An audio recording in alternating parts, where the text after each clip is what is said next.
The stakes have never been higher. The competition has never been stronger. 35 drivers, 20 rounds. One will be crowned champion.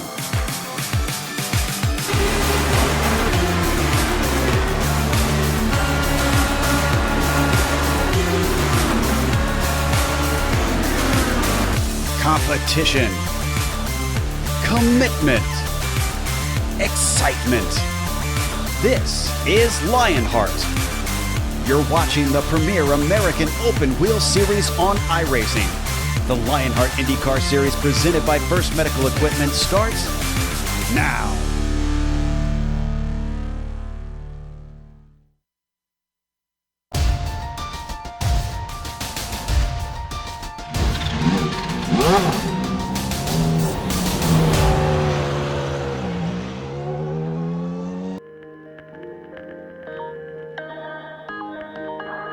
We're all gamers, and HyperX is always ready to game. Competition, commitment, excitement. This is Lionheart. For the majority of motor races, who gets to race and where they will start is determined by qualifying. Nowhere is qualifying process more prestigious than when it is for the Indianapolis 500. For decades, because the number of drivers far exceeded the available grid spots, the schedule merited stretching the tension out over 2 full weekends, with the quest for the pole happening on the first Saturday and the pressure of bump day looming on the final Sunday. Modern times and smaller car counts have condensed qualifying to a single Saturday and Sunday, but despite the shorter format, the pressure of being bumped and the glory of winning the pole never waned. Paying homage to all those drivers who risked life and limb to earn the privilege to compete in the greatest spectacle in racing, the Lionheart IndyCar Series, presented by First Medical Equipment, comes to a historic venue, and the Global Sim Racing Channel will bring you all the action of a very special event. From the Indianapolis Motor Speedway, it's time for the HyperX Race for the Pole and all the simulated speed of 41 Dallara IR18. Stream your way live as it happens right here on the iRacing Esports Network. Peace, good health, and welcome to another GSRC broadcast and the Sim Experience Countdown to Green. Over the next 10 minutes, GSRC will bring you all the storylines, all the stats and facts you'll need to appreciate the HyperX Race for the Pole. It is Peter McKay, joined by yours truly, Bill Soups On, bringing you our bird's eye view. Push the sliders, turn the knobs. That's our director for today. I'm Sean Ambrose, armed with cameras provided by Dougie Beard. Man, force of habit. Since its first running in 1911, 769 men and 9 women have raced in the 500. Having only raced the full distance in the previous 5 seasons, the Lionheart number currently sits at 76, not counting this season. Today, Tony Kanaan and Adrian Fernandez are scheduled to join Sage Karam as drivers who can be found on both lists. And while the drivers are stars, perhaps the real star is the stage they perform on. Here's Peter McKay to talk a little bit about the Indianapolis Motor Speedway. Oh, let's go to the video guide. Sorry.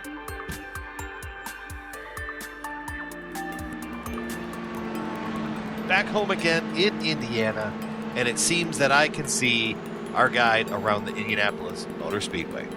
The first motorsports competition at the Indianapolis Motor Speedway took place in 1909. The track's original surface of crushed stone and tar proved problematic. The owners paved the track with more than 3 million bricks, giving rise to the nickname the Brickyard. Indy isn't known for its banking, with only 9 degrees of banking in all 4 corners. Indy is unique because those 4 corners are individual corners. Each is separated by a short chute. Turn 1, you find yourself battling tunnel vision with the grandstands and pit road on both sides of the track closing in as you're trying to hit your mark. Turn 2 and down the backstretch, the drivers are often facing wind. Turns 3 and 4, also known as the north end of the speedway, flow exactly like turns 1 and 2. Surviving 2 world wars, 10 popes, and older than sliced bread, Indianapolis Motor Speedway is the most historic racing venue in America. stepping onto the hallowed grounds of Indy, you feel over the 100 years of history. Winning at Indy requires all of the luck, skill, drive, and determination that you have. Many have come to taste the milk and have left empty-handed. The yard of bricks at the start-finish line pays tribute to the original surface.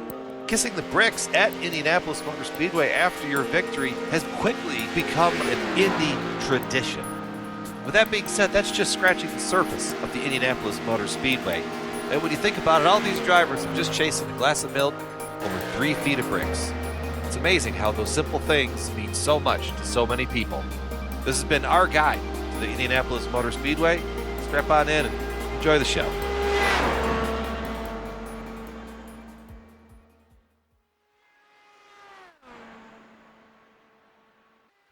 Be it real or virtual, this place never fails to tingle the spine. Let me take this opportunity to reintroduce my booth mate for today, the Jackie Stewart to my Jim McKay. Welcome to the broadcast, Peter McKay. Peter? Well, thank you very much, Soup. And I have to say, for a Scotsman to be compared to Jackie Stewart is one of the greatest honour. Of course, a fellow sideburn enthusiast as well. Let's talk about this incredible Indianapolis Motor Speedway.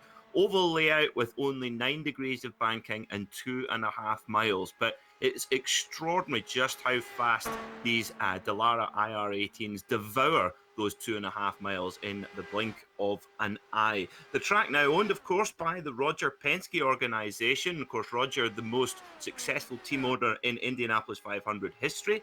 And of course, the Indianapolis Motor Speedway is home to the largest single-day sporting event in the world with 250,000 permanent seats. And remember, the countdown to green is brought to you by the Sim Experience AccuForce steering system. With the most advanced tuning features on the market, the AccuForce Direct Drive is second only to the real thing. To check out the entire Sim Experience line of products, head on over to simexperience.com to check out their products.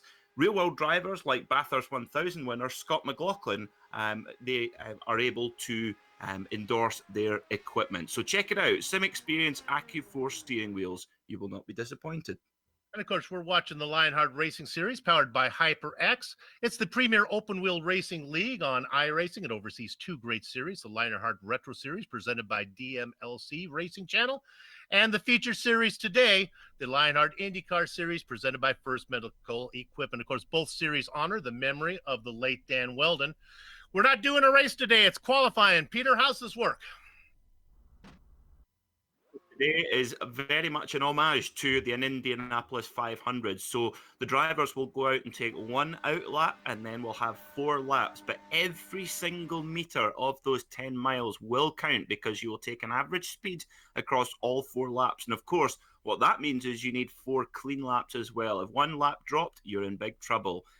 So we will be using the Dallara IR18, the current Indy car, with the new protective aero screen, and the setups are fixed setups but can be adjusted slightly. And as you see, our drivers this season are competing for over $10,000 of a purse. Over $10,000 in cash and prizes for the drivers. And for this broadcast, the good folks at HyperX have a giveaway. Countless viewers have made their predictions. Whoever guesses the fastest qualifier, well, he gets a chance at a prize, and the closest guess for the top 5 in the top positions, they also win a prize.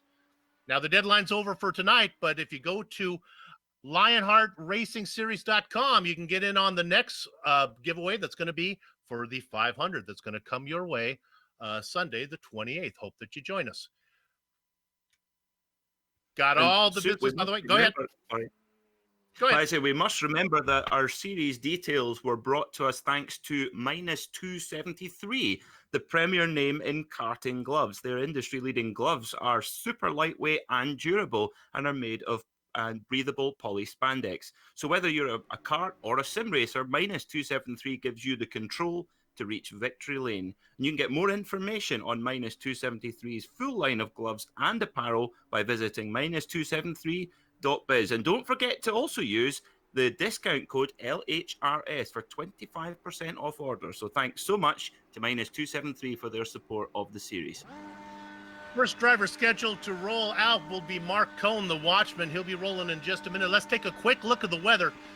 Now, Peter, they've done their very best to keep this weather as static as possible so that nobody gets an advantage the later we go. What are we looking at? Oh, my goodness. That temp looks kind of hot. Yeah, 108 degrees Fahrenheit track temperature. That's the main That's the main figure to worry about there. Of course, with the track temperature that high, that's going to make the track really, really slick. But if it goes up even more, that's going to make it even harder for our later runners. So, like you say, hopefully the track conditions will remain as static as possible, so we get a really fair contest for our drivers. But this is going to be a really, really exciting qualifying session. So. I know you're on the other side of the pond, 108 degrees Fahrenheit. That translates to 342 in Celsius. I believe I got that one right. Temperatures I'm not used to. All right, it is indeed Mark Cohn out there for the very first time. Mark has had 32 starts in the Lionheart series and has an oval I rating of over 3,000 and is based in California. And I have to say, I quite like that paint scheme there, Soup. It kind of reminds me of James Hinchcliffe's paint scheme from a couple of years ago. And in honor of Tom Carnegie, the historic track announcer, he's on it. Mark Cohn putting in the first of his 4 laps, racing out of Napa, California. That's wine country here. I can guarantee he'll be our fastest qualifier when he's done, assuming he gets it in. Go ahead. Of course, wine country, there's someone with a very, very important link to the Indianapolis Motor Speedway. Mario Andretti, of course, has his own vineyard and his own line of wines, which you can go to your nearest liquor store and buy a bottle of. I've never tried one. Have you, Sue? I have not, but I'm going to put that on my list. First lap is in for Mark Cohn. Now, we won't see a qualifying time pop up until he completes all 4 of his laps. His best time in practice was a 39.166. Remember, it is the average over 4. His last lap there, just looking at the timing screen, Soup, is 39.320. So good start from the number 39 car. Stay on that. Let's see what he does on his second lap. My impression of how this is going to work, laps 1, 2, and 3 will get gradually faster. Then the 4th lap will be tough because the tires will be a little old. How do you do on the second lap? The second lap, 39.212. Very impressive indeed. He's currently doing over 230 miles an hour around the Indianapolis Motor Speedway. 41 drivers signed up to put in qualifying times. So we know that one of them was not able to be here tonight. We'll talk more about that in a minute. As Mark comes across, the watchman putting in his 3rd lap this time.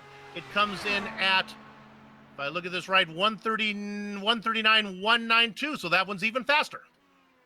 Yeah, that's impressive to get that time. Keep going quicker. And that's he has stopped too soon. You can't wave it off, Mark. Oh, he didn't finish. Oh, He counted his out lap as a lap. I'm going to tell you what got into the mind of the watchman. Oh, my. Well, that's quite a controversial start to the broadcast, Soup. Well, you never know what's going to happen at Indy, and Indy's always expect the unexpected, and there you go. Mark, the first one actually doesn't count. That's your warm-up. So you did 3, and you were getting faster.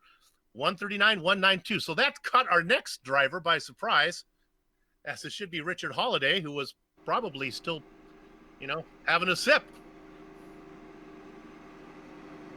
Yeah, I've noted the time down. That will be interesting to see just how competitive that is. I would imagine that's going to be one of the quicker times of the day. So what a shame for Mark Cohn there after such a good showing as first runner on the track.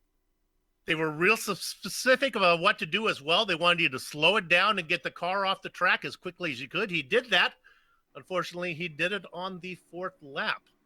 We're going to hopefully talk to some of the drivers after they finish their qualifying run. I be honest with you, I can't wait to have Mark come in and explain how that happened. No sign of him as yet. He's probably exerting his anger right now, if he knows already. But He shouldn't be too disheartened, though, because in the MotoGP World Championship, when they went to visit Phillip Island, of course, a favourite of the Lionheart series, the Honda factory team were told, well, basically the tyres were wearing out too quickly, so the riders had to come in and swap to their spare bike to stop the tyres from basically exploding. And they were told to come in on lap 10, and Marc Marquez, who went on to win his championship that year, was brought in on lap 11 and therefore disqualified. So it happens to the very best of them. They're a little bit slow getting it going. I think they got a little bit confused from Cohn's early exit. Richard Holiday is in pit lane, ready to go. I think he got the cleared from the tower, so he just needs to start rolling it out there. Top of his car says, "We're all gamers," and HyperX is always ready to game. The question is, Richard, are you ready to qualify?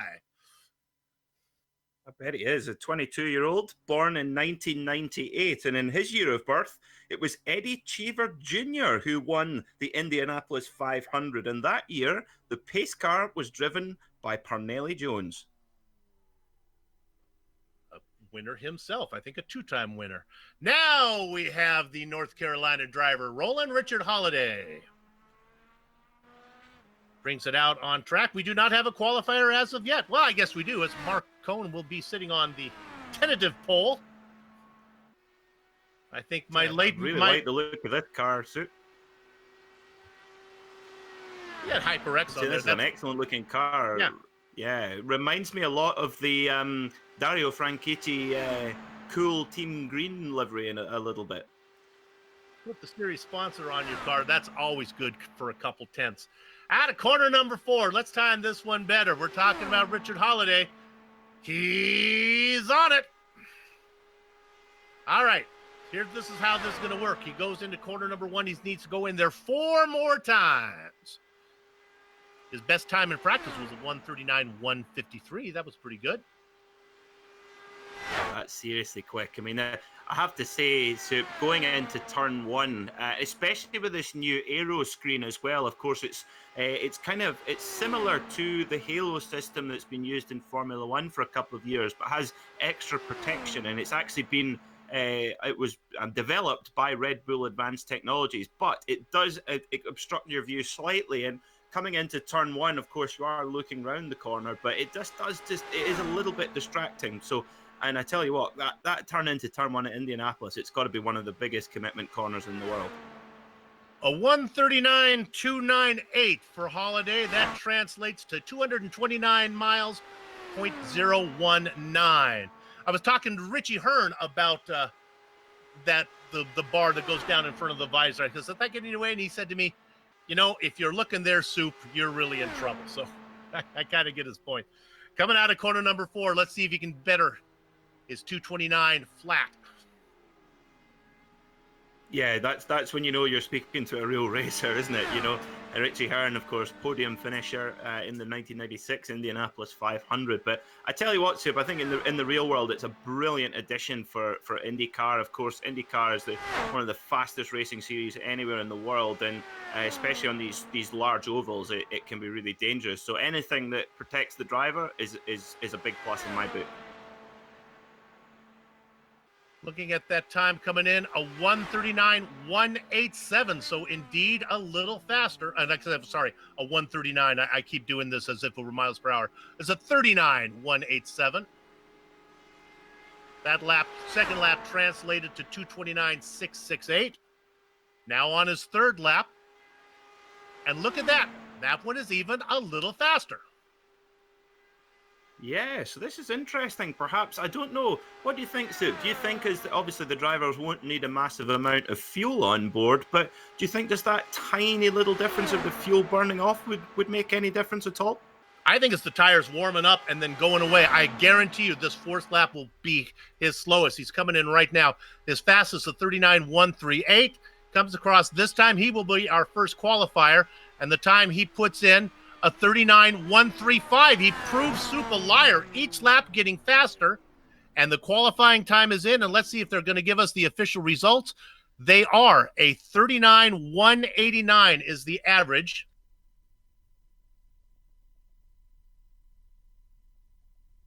Guaranteed me, Soup, that it wouldn't be faster. 229,656 for the miles per hour, as it is Richard Holliday sitting on the pole. Our next driver is supposed to be GSRC's own Samuel Ryman. Yes, Samuel and I were commentating with our own Joe Peak last night on a very, very interesting Racing Edge series. I'm sure Sam's very excited, and he was certainly very excited at the last Indy road course race in the Lionheart series, where he beat Tony Kanaan and Rubens Barrichello, and he was very, very pleased with himself, and as he should be. Yeah. Of course, Sam is originally from Suffolk, England, now lives in Virginia. He has 56 starts in the series, and it was born in 1991. And in 1991, the race, the Indianapolis 500, was won by Rick Mears in a Penske Chevy, and the pace car, a Dodge Viper V10, driven by none other than Carroll Shelby. 1991 Mears, I would say that would be the fourth of his 4 championships. I believe the last one, he spread it out from, I think, 78 to 91, if I do that off the top of my head. We're still waiting for Sam to roll. Now, the news I got was that the driver that was ready to go was going to roll while the qualifier was on his 4th lap. As they 4th lap into corner number 1, they can roll the next one. Sam's waiting for air traffic control to give him the permission to take off. Sam, you can go. The track is clear. Maybe they are clearing some dust or something that's out there. Kind of like sometimes getting iRacers to follow directions, kind of like herding cats. That would give us a chance to do some of our Dougie Beard camera shots. Oh, that's a good-looking number 63 car there of Sam Ryman. Samuel hailing out of Virginia. His best finish was a 3rd in Milwaukee. He loves that one. He's a fan of big cats, and I'm talking like lions and tigers, which makes sense that his favorite movie then would be The Lion King. He's even got an orange car for the kind of full tiger effect as well. It's orange and black car. I didn't know he was a fan of tigers. I wonder if he's a fan of the program Tiger King. I guess not. I'm not sure if that's a good one or not. I say to Sam, let me give you a little clue here. Akuma Matata, baby. It's okay. Everything's all right. Roll it. Take it out. You have my permission. There's Sammy sitting there. While we're waiting on Sam, so we should give a few key stats about this Dallara IndyCar. So this Dallara IndyCar boasts up to 700 horsepower depending on boost, and in qualifying trim today they will probably be right up at that maximum power from just a 2.2 litre motor, so a tiny little motor, but has 2 enormous turbocharges on it. So you can either have a Chevrolet power unit or a Honda power unit. The engine revs to 12,000 RPM, but the fuel tank is relatively small, only 18.5 gallons. And of course, with the speeds that they do around here in Indianapolis, that doesn't take long to empty that fuel tank. Indeed, it does not. Of course, we are in Indianapolis, Indiana. Indianapolis, the 17th largest town in the United States, as we are going through all of our film material right here for Samuel Ryman. What we're going to do is we're going to take a break. We'll be back to watch Sammy put in his qualifying run.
Welcome back to the Global Sim Racing Channel and the iRacing Esports Network. You're watching the Lionheart IndyCar Series. It is the special broadcast qualifying. We had a bit of a rain delay there that washed away some of our earlier tests. We think we have all the gremlins in order now.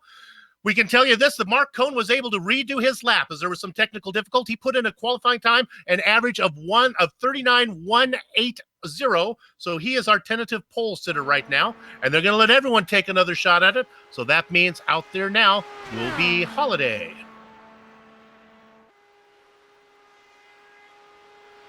Okay, so they're going to bring out Samuel Ryman. I guess Holiday missed his cue there.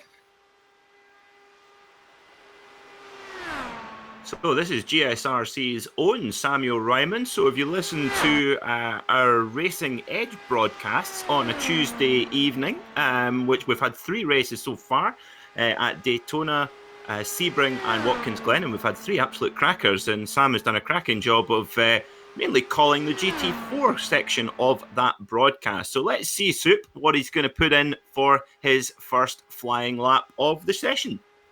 I can tell you this, that Cohn sits on the pole, averaging 229.709 miles an hour.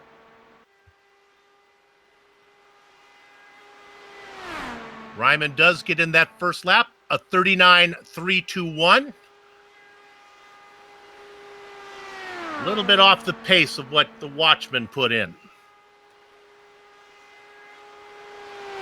Yeah, there's certainly big commitment here, Soup, coming around the Indianapolis Motor Speedway. You know, these Indy cars are so fast that these little short shoots in between turns 1 and 2 and turns 3 and 4, they're just gobbled up in no time at all. As we see Sam coming over the line once more, and he has pulled up. Oh dear. I think he might have caught the wall coming out of 4, and your laps have to be perfect. That's my guess, because I think that one's not going to count. So yeah, sorry, Sam, you're going to be well down the order. We must make our viewers aware that for the 4-lap average to count, every single lap must be clean. Now, that might seem to everyone sitting on the sofa that is quite easy. Just drive around in a circle for 4 laps and you'll be fine. But it is far from it, isn't it, Soup? The challenge of qualifying here at Indianapolis, the speeds are so high. And actually, these cars are really trimmed out and a lot of the downforce taken off. So you're really trusting that you've got to trust the car 100%, both in the real world and in the sim as well. Brian Yazik now waiting to pull out. You know, you talked about it. These are fixed setups, but the new feature from iRacing is that the drivers get to play around with the toys a little bit. They can do the weight jacker, move things around a little bit. I have no idea what that does. I'm about as effective as changing a tire with a banana when it comes to doing that type of thing, but they know what they're doing. Brian Yazik now out for a third guy trying to make a qualifying attempt. I have to say, Soup, I'm with you there. I do like fixed setup racing because it's I know I don't have any excuses. But yeah, it's Brian Yazik now, our 4th runner. Very high I rating, 4,000 I rating, for his ability here on the simulator. Hails from Michigan, born in 1987, and in the 1987 Indy 500, it was Al Unser who won the race, and it was Carl Shelby again who got the opportunity to drive the pace car. And Brian has 3 wins so far in his career in the Lionheart series.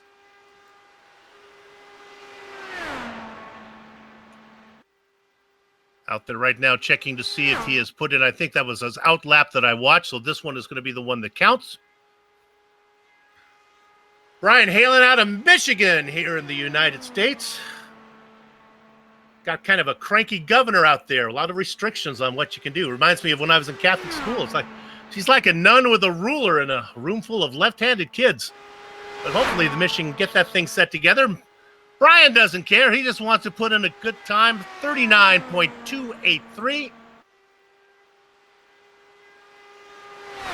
So still, it's Cohn that's got the real jump on the field so far in this qualifying session. The 55 of Brian Yazik just winding it up throughout this 4-lap qualifying run, where you've really got to just take a big deep breath in and send it. Nobody able to crack the 230-mile-an-hour barrier yet. Let's see if he can do it on this time around for his second lap. See if he improves. So far, I've noticed all the laps are a little bit faster, and Brian continues to do the same as he comes in with a 39.155.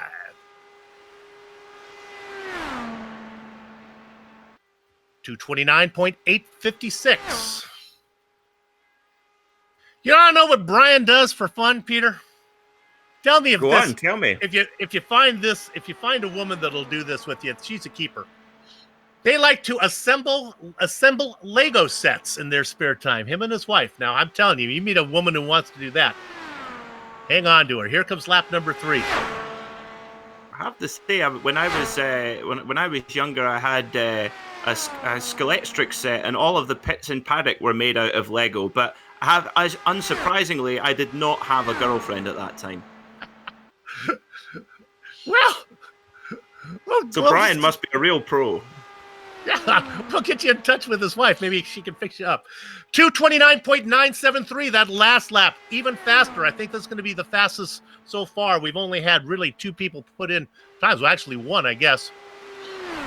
Final run here for Brian Yazik. Here he comes over the line then. Let's see what he is going to post.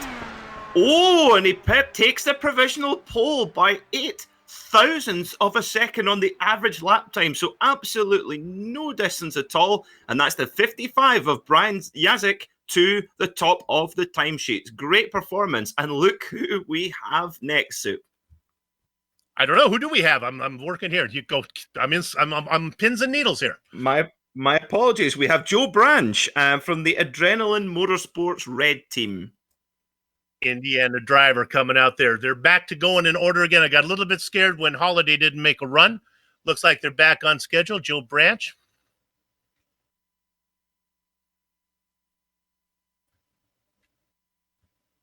Looking to see if I can find Joe here in my lineup. No sign of Joe, but we do have, it might just be my sim, we do have Adrian Fernandez parked up at the front of pit lane right now, but that could be my view in the sim. But Adrian's not due to go until 10th in the order, so it's not his turn just yet. Maybe he's just really eager to get going. Yeah, actually, I don't see Joe in the session here. Next on the list will be Kinsella, since Branch is not here. Andrew Kinsella is here, car number 41. Yep, Andrew Kinsella, a Londoner based in Canada, born in 1990 when Dutchman Arie Luijendijk won the Indy 500. And at the 2019 Lionheart Indy 500 winner was Andrew Kinsella, so he knows how to go quick around this Indianapolis Motor Speedway. Also the winner of the Elite Series Indy 500. Was 1990 a golden year for very, very good vintage for Bordeaux wine, 1990. Also the year that Scotland won the Grand Slam of rugby. Oh yeah, I remember that. The whole neighborhood went out and celebrated here when Scotland won the rugby championship. Yes. Our sporting successes in stick and ball sports are few and far between, but we have to hang on to them. But one place where our little country of Scotland is not short of success is the Indianapolis 500. Dario Franchitti won it 3 times. Jim Clark won it in 1965. And of course, when Jim Clark won the Indianapolis 500, he also won the Formula One world title in the same year and remains the only driver to do so. Now that is something that you can be proud of. First lap coming in at 39.288. And to top that all off, Soup, he had the most perfect haircut as well. He just had it all. I like the story of Jimmy Clark. I watched an interview with him. He talked about avoiding a crash, not from the sense of sight or the sense of hearing or even the sense of touch. He avoided it from the sense of smell. He said he smelt the grass that the spinning car had turned up, and he knew that there was problems, and he backed off. That is some serious racing going on. Second lap coming in. Yeah, He was a very special man, indeed. A real contradicting character. Apparently notoriously bad at making a decision off the track, but of course, as you say, on the track, absolutely decisive, and just was so dominant. And of course, his journey with the Indianapolis Motor Speedway and the Indy 500 was an incredible one. Of course, he nearly won the race at the first time of asking in 1963 when he nearly beat Parnelli Jones. And actually, that was where Parnelli Jones coined the nickname Parnoily Jones, because his car started shedding oil all over the track, which basically thwarted Jim Clark's charge through the field. As Andrew Kinsella puts in a 39.130 in that lap. Get a little closer. I don't think he's ahead of our pole sitter, but we'll see. You know, I can pretty much guarantee you this. If it was Clark's car that was leaking oil ahead of Parnelli, they would have thrown the black flag. I'm just saying. Yes. No, it's interesting you say that, Soup, because in 1962, after the season finishing Formula One Grand Prix at Watkins Glen, the Lotus team and Jim Clark decamped to the Indianapolis Motor Speedway and took their 1.5-litre, 170 horsepower Formula One car to do some testing at the Indianapolis Motor Speedway. And Jim Clark was deeply offended when he found a lot of the series organisers. Fastest lap. Here we go. Let's have a look to see what Andrew Kinsella has put together. Boy, he missed the pole by what? How many? I got to do my decimal points here. 1,000th of a second. There you go. Oh my! Now, how far does an IndyCar go, even at that speed, in 1,000th of a second? That is the fractions we're going to be dealing with. But yeah, while we've got a little gap, Jim Clark, you wouldn't believe this, but the Indianapolis 500 organisers arranged some of the regular drivers to come and watch him to see if he was good enough, Jim Clark. And of course, in the next season, he went on to clean up and sweep the field in the 1963 Formula One World Championship.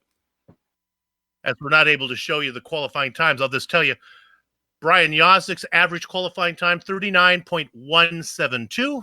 And as we talked about, Ed Kinsella, 39.173. So we have Jay Brandt on track now. So no sign of Scott Holmes as yet. So Jay Brandt, who is a hometown hero. His hometown is the city of Indianapolis.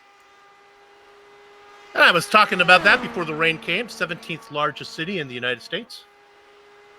Not a lot of professional championships going to Indianapolis. They have well, of course, the basketball team. You'll like this one, Peter, as you're probably not aware of this. The basketball team in Indianapolis is nicknamed the Pacers after the pace car at Indy. That's kind of nice. I knew they were called the Pacers, and I thought it would be something Indianapolis Motor Speedway related, but that's very, very interesting as well. As we see our hometown hero, that would be cool. I tell you what, growing up in somewhere like Indianapolis must have been very special, just rubbing shoulders with motorsport all the time. And of course, so many race teams base themselves in the town as well, and not just in IndyCar. Of course, the reigning champions of the Rolex 24 at Daytona, Wayne Taylor Racing, of course, are based out in Indiana as well. Speaking of the Rolex 24 at Daytona, of course, this Lionheart series basically running in tribute for the late, great Dan Wheldon. And of course, Dan Wheldon won the 2006 Rolex 24 Hour at Daytona and actually won that with Scott Dixon and Casey Mears. And that was Chip Ganassi's first win of many at the Rolex 24 at Daytona. First lap, 39.342 for Jay. Peter, I got some information on Jay Brandt you are going to love. All right.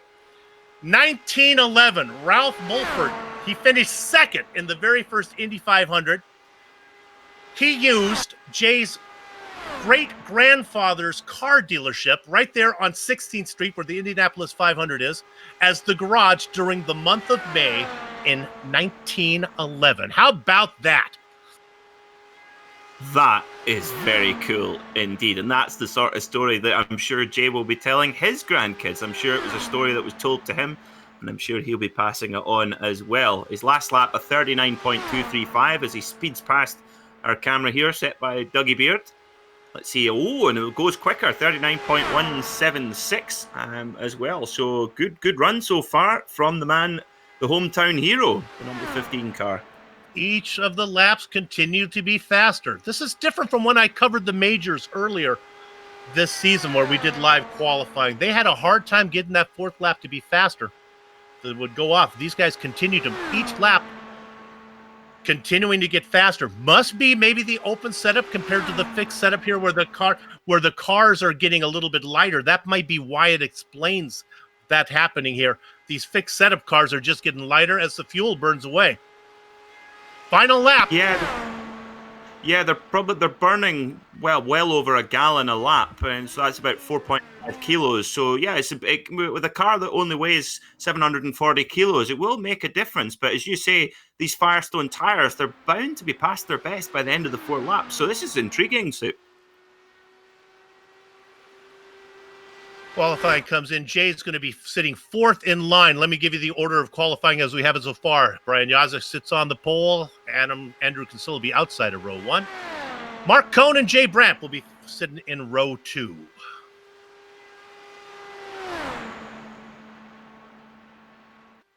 We have Joshua Chin on track in the number 93 car. The number 93, of course, run by the current reigning 6-time MotoGP world champion Marc Marquez from Spain. So Josh Chin, a 5,900 I rating, one of the highest I ratings of any driver in the field, and actually won the iRacing 2018 Indianapolis 500 in the top split. So Joshua knows how to pedal around this 2.5 mile super speedway. The rules for rookie here in the Lionheart IndyCar Series are just like they are at Indianapolis Motor Speedway for real. Doesn't matter how much experience you have on iRacing. If you're your first season in Lionheart, you're a rookie. And Josh Chin is our leading rookie so far, even though he has a ton of experience. Yep, a series rookie is a series rookie. You know, it's learning to each series has its own kind of how would you say, sort of aura around it, and its own kind of community and attitude, and the way that people go racing can be really, really different, and that applies to the real world as well. You know, we saw that with when Lando Norris came in to run with some of the IndyCar drivers in their virtual series, and well, we all know what happened there. It certainly ruffled a few feathers. I think we got a chance at somebody moving to the top of the chart. His first lap of 39.283, second lap of 153. He's a tick under 230. Let's see how this third lap is. I think we might break the 230-mile barrier on this one. And I think when these are all averaged together, he might be our fastest qualifier. Third lap coming in. Faster yet, a 39.123. 230. That'll do it.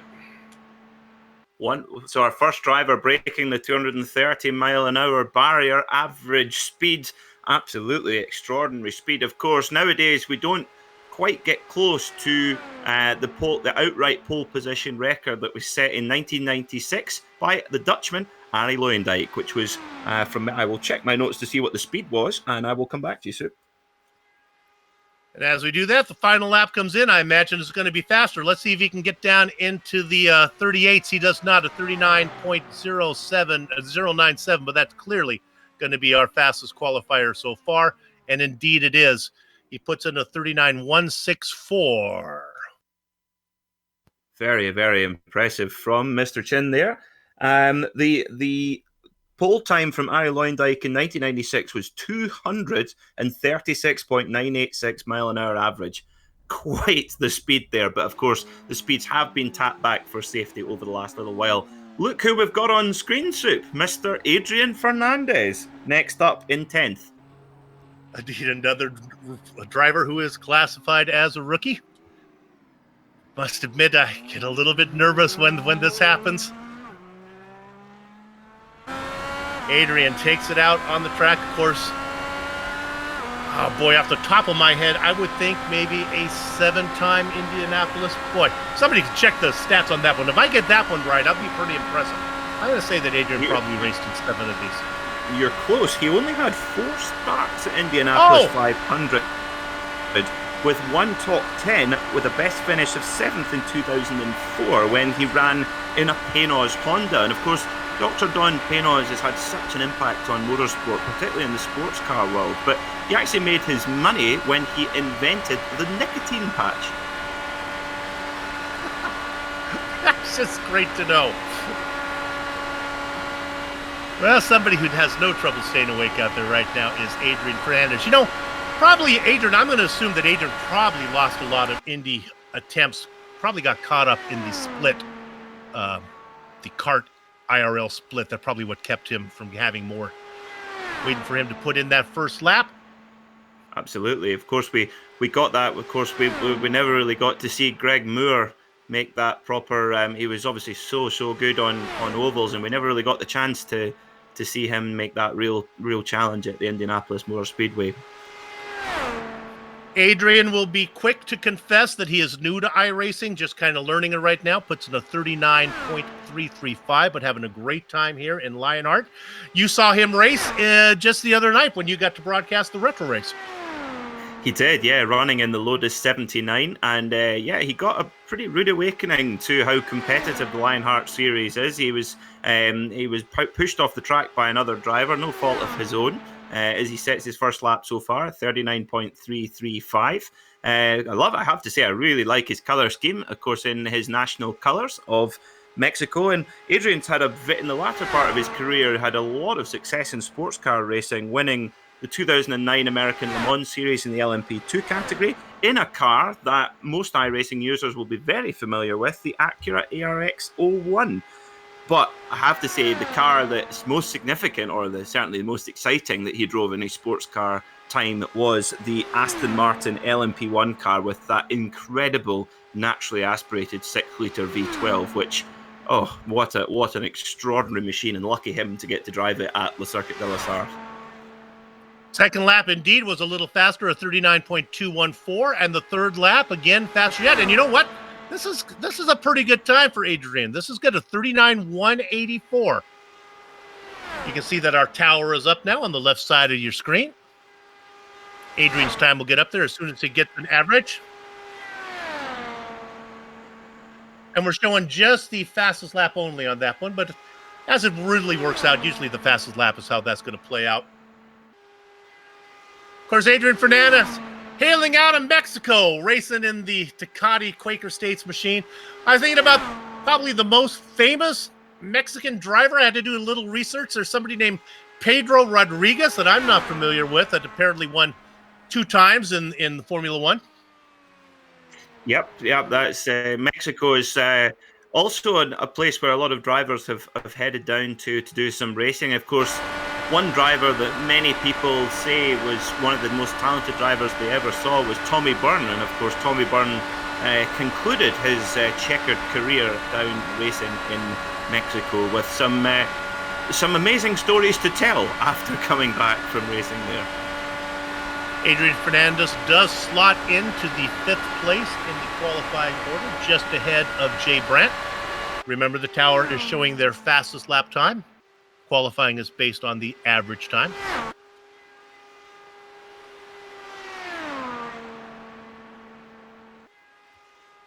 And as fast lap usually is where they're going to qualify with your average anyway, the result you see on the tower is exactly how they will play out.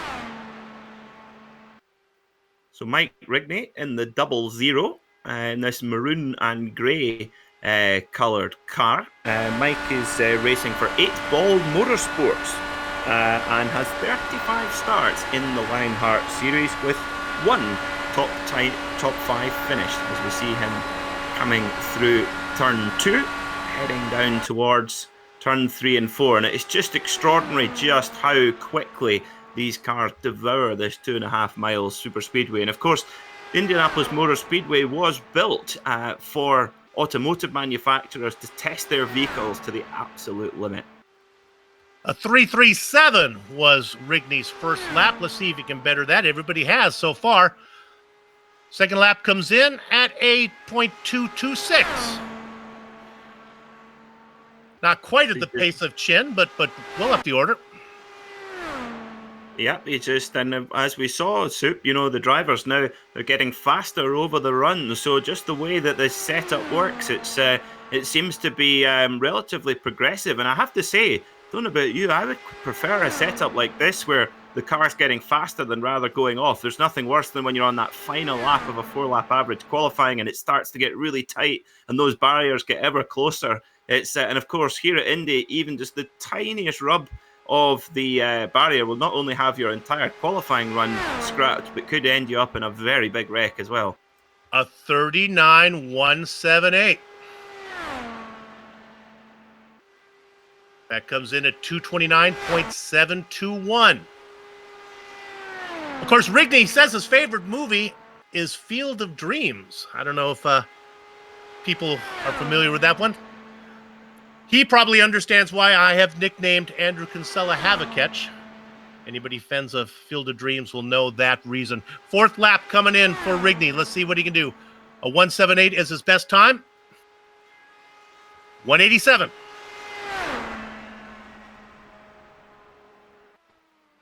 And that's going to put, well, I thought that Rigney would be doing a little bit better, but that puts him actually at the bottom of the order, sitting down there in 7th position.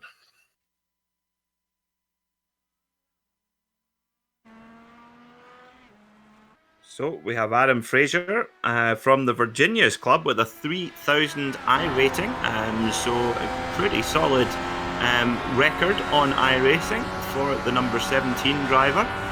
Interesting you mentioned Field of Dreams. The only thing I can really remember about that is the sort of build it and they will come. Well, the Indianapolis Motor Speedway was kind of the same idea. As I say, for that automotive testing, it was built and it was basically decided that there was a need for it, and then it's kind of evolved ever so quickly. And as we were talking before the broadcast, the first race here at Indianapolis was not with cars, it was actually with hot air balloons. That was how they opened the location up.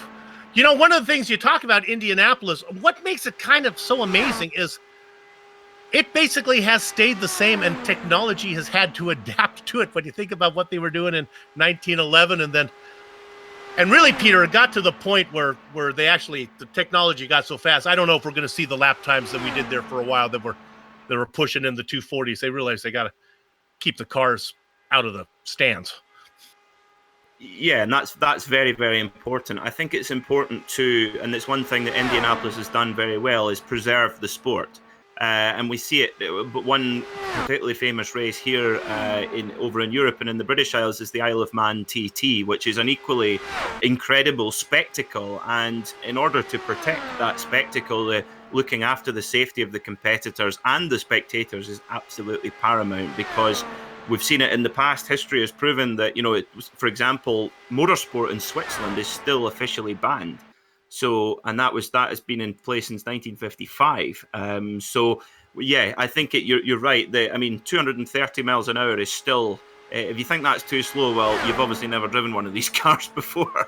And I remember when the Halo concept came into Formula One, and everybody was criticizing it and saying it looked ugly. Well, funnily enough, 5 races in, there was a clash between Fernando Alonso and Charles Leclerc, actually, and Fernando Alonso's McLaren was effectively deflected away from Charles Leclerc's head by the Halo device. And funnily enough, we've not heard any criticism since. So I have to say, anything that can make the drivers and the spectators safer, whilst preserving what the race is, which the Indianapolis 500 has lost none of its prestige, I totally agree with you.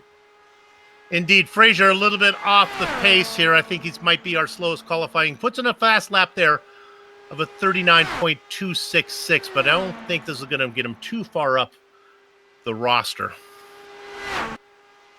You talk about old athletes, old basketballs would say, oh, in my days it was a rougher, and in football we'll say, they've changed the rules, and in baseball and all the. You hear race car drivers say it's a lot different, but none of them long to go back to the way it was. They all agree that it's so much better now. No one ever says, let's take away the barriers and race with trees along the side of the road. Last lap, a 39.235, his fastest, but he'll be at the back of the roster.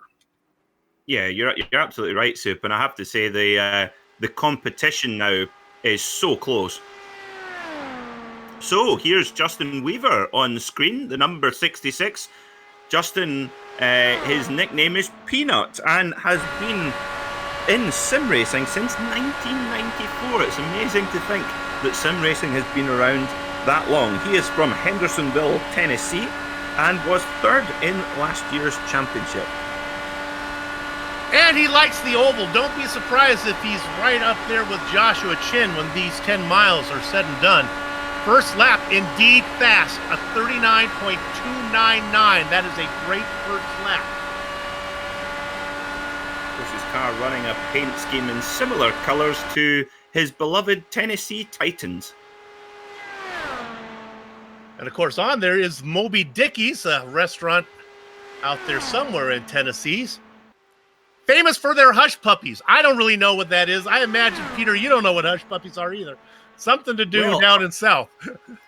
Well, Hush Puppy, interesting. So, Hush Puppies is a very popular brand of children's shoes here in the United Kingdom.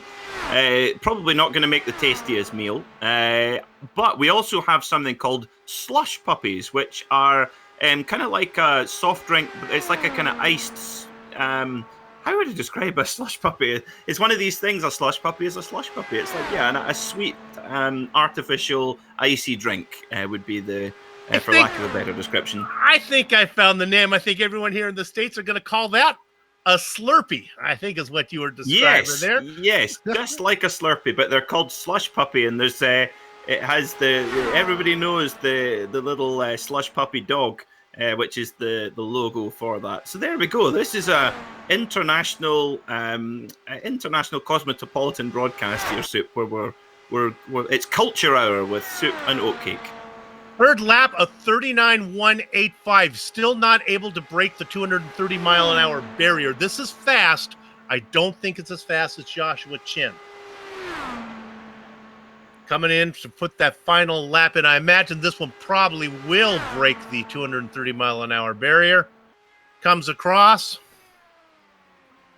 139.151. I don't think that does it for the 230. Let's see where he sits on the chart. Well, not as good as I would have hoped, as he's going to sit in 5th position. Exactly where his fastest lap put him. So here comes Dustin Wardlow, the Candy Man, coming on to track to set his time. So can he put it on pole position? If anyone can, the Candy Man can. And of course, he owns the brand Dewar's Candy, very famous for their taffy in Bakersfield. I watched the retro broadcast. That has nothing to do with whiskey. Well, this is another one. So this is funny, isn't it? We've got another brand crossover here. So Dewar's is still the #1 consumed Scotch whisky in the United States of America. And where I live in Perth in Scotland, the Dewar's brothers, Tommy and John Dewar, they created Dewar's whisky in this very town. I live in a historical whisky town. And Jason Galvin, who we'll have setting a time in later on in the order, he says he drinks a cocktail called a Godfather, which is Dewar's Scotch whisky and Disaronno mixed together. And I have to be honest, I had to be polite and nod and say, "Oh, that sounds tasty." It doesn't sound tasty. Yeah, I heard it on the broadcast. I could sense your artificial politeness going on there. First lap for Dustin Wardlow, a 39.303. That's about mid-pack. Of course, Dustin is he has had one win in the Lionheart IndyCar series. So and of course runs in the, as we said, runs in the Retro series as well with the Lotus 79.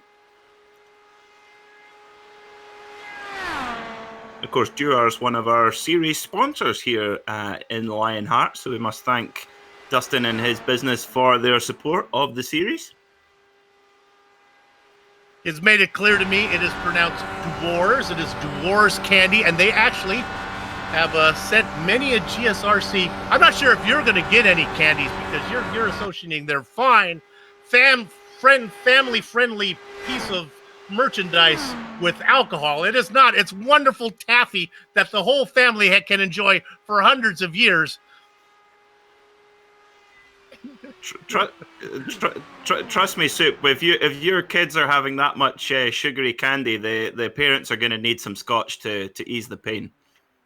A 39.176, but you are not done. No, I don't think you are done, Dustin. I think he pulled a cone. He stopped early.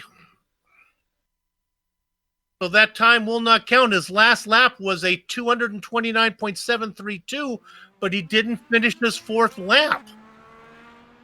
Well, it's a good job that Dustin is the creative marketing director for the company, not the finance director. You know, isn't it interesting that Larkamp is he's into marketing, and you know the town in Pennsylvania he lives in is called Media. So that's kind of interesting. Media, Pennsylvania, and he ends up a marketing guy. There you go. Yeah, well, it's very important. So Stephen Larkamp, he has 8 career top 5 finishes in the Lionheart series. Was born in 1994, and in that year, Al Unser Jr. won the Indianapolis 500 in a Penske Mercedes. And of course, for Mercedes, that is one of only 2 victories that they have here at the Indianapolis Motor Speedway. The previous victory that they had was, and I am referring to my notes because my memory is not good enough, I shall tell you, the engine builder's Mercedes 1915. So they had 1994 and 1915. So that was what happened in 1994 when young Mr. Larkamp was born. And of course, that Mercedes engine, that was, I believe we're talking about the same one, that was called the Beast. That was the Penske Mercedes that he made with Ilmore. It was, and I tell you what, I'll give you a bonus prize if you can guess who drove the pace car that year, Sue. 1994. Let's go with Bobby Unser.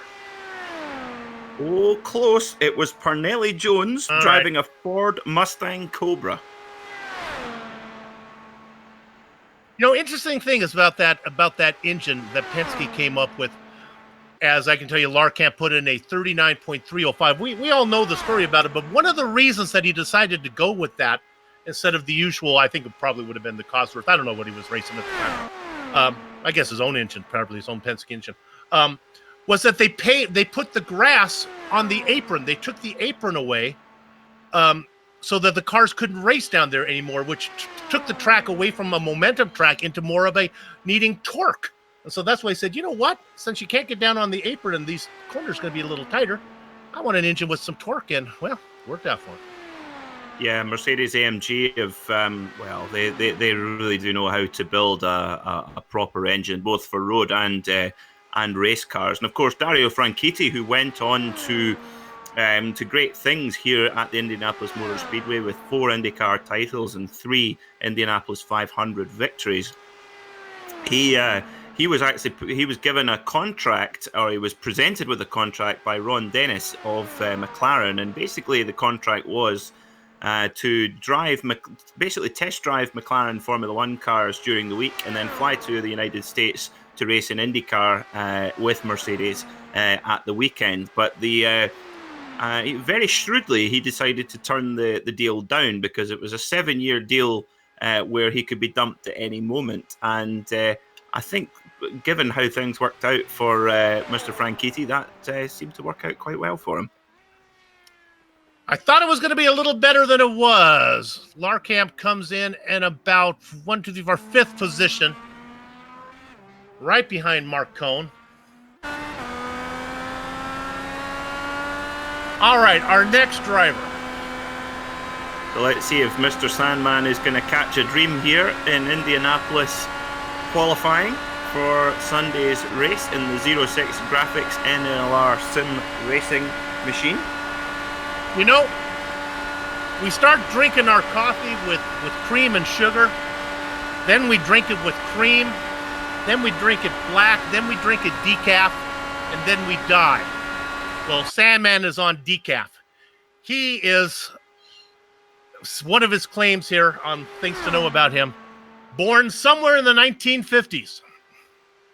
Older than one of our elder statesmen. Yeah, older than soup. And I don't mean me. He may be actually older than the actual invention of soup. His first lap coming in. Still waiting for that time. And he's actually, now that would make sense then, Soup, because he has been sim racing since 1996 on ICR2. That was where he started his sim racing career. Gotta pull for him now as we've given him such a hard time. George, you are a commentator and fan favorite. First lap of 39.345.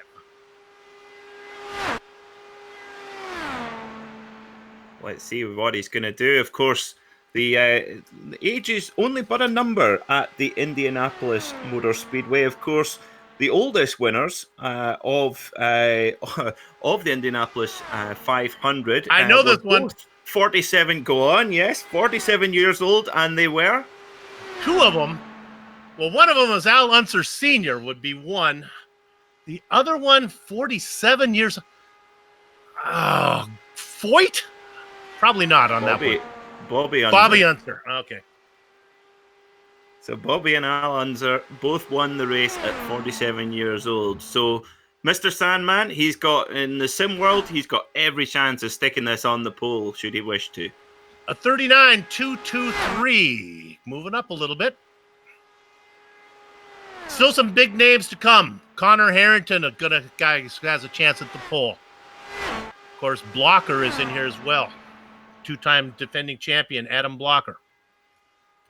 Coming across the line this time. For pole. Again, better, 39.174. Not quite at the 230-mile-an-hour barrier. Joshua Chin, the only driver to hit 230. Go. That time of Chin is going to take some beating, I think, Soup. I wonder if we'll see anyone break the 39-second barrier. That really will take some doing. Indeed. Final lap for the old-timer. I think George would say he's probably more comfortable on the twisty circuits than he is on the oval, but nice and smooth. Puts in a 39.165. That'll drop him right behind Adrian Fernandez in 6th position. And that must be pretty cool to see. And if you think for someone like Justin Weaver, Justin Peanut Weaver, he's 1/1000th of a second ahead of Adrian Fernandez. That is pretty cool indeed. You're right about Mr. Sandman with his road course ability. He has an I rating of 5,800 on road courses. So you're absolutely right. He likes the twisty stuff. All right, another fan and commentator favorite. In fact, a man you got to work with just a few days ago, and this is Jason Galvin taking the track. A man with a terrible taste in mixing scotch.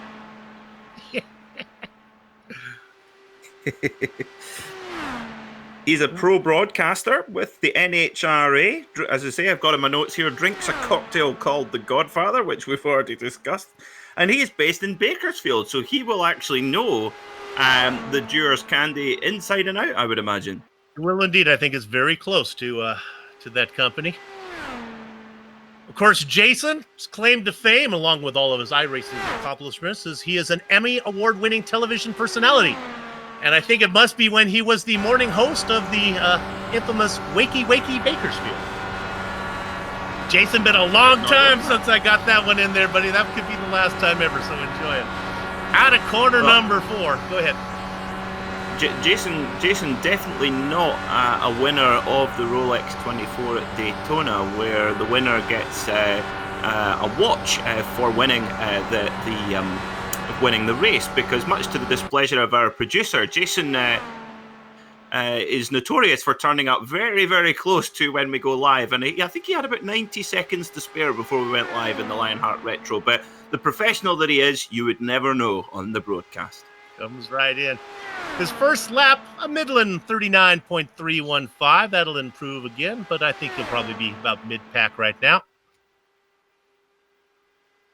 He's never going to work with me again now after throwing him under the bus there. He is tied in with a really cool charity, Thumbs Up Cancer Down.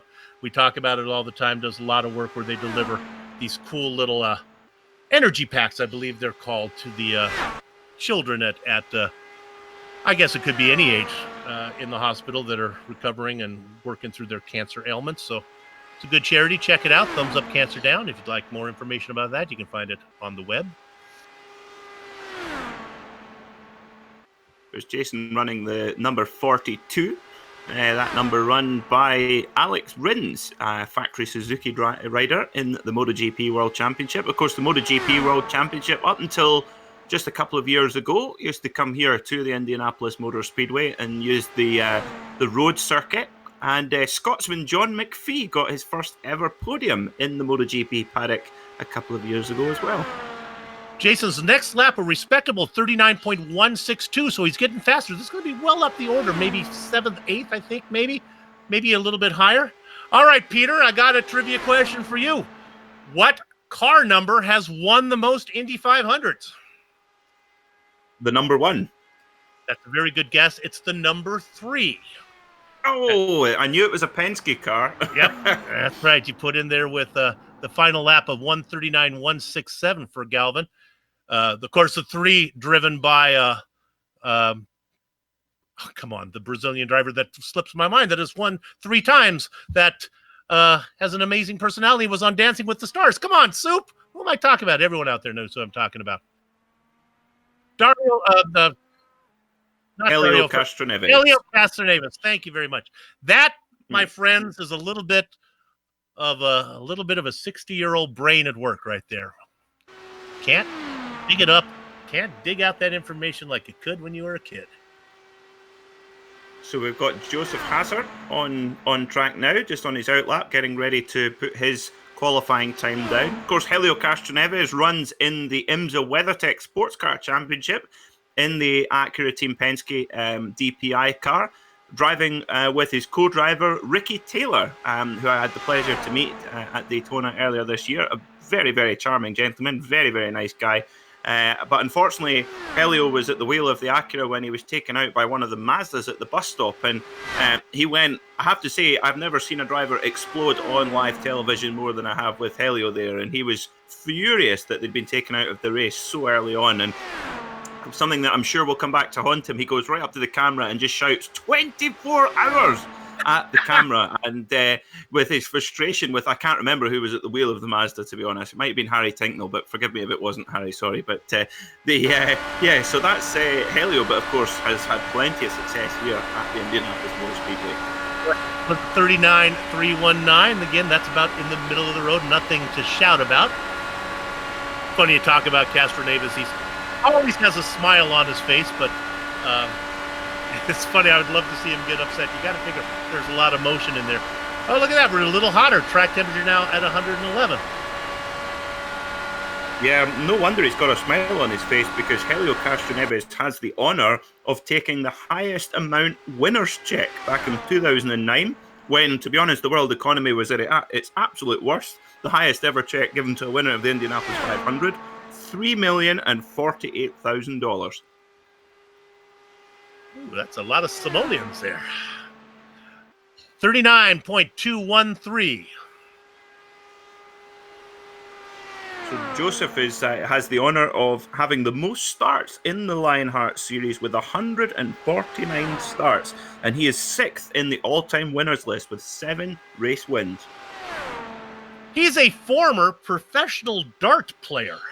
I don't know much about darts, if you're a dart player or if you're a dart shooter, but whatever it is, he was professional in the sport of darts.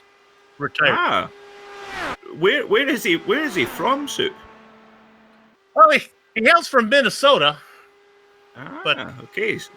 So all those cold winters, he was spending lots of time indoors playing darts. I have to say, in my when I was younger, I wanted to be a professional golfer, and the reason why I am not a professional golfer is because there was a dartboard and a pool table in the clubhouse, and I spent much more time on those than I did on the practice fairway. Final lap, and this is a pretty respectable time, as the last times were a 39.1. Oh, this 39.6. That was a horrible fourth lap from Hazard. That's going to hurt him. In fact, it does indeed, as he sits at the bottom of the order. The first 3 laps were fine, Joe. Something bad happened to you on lap number 4.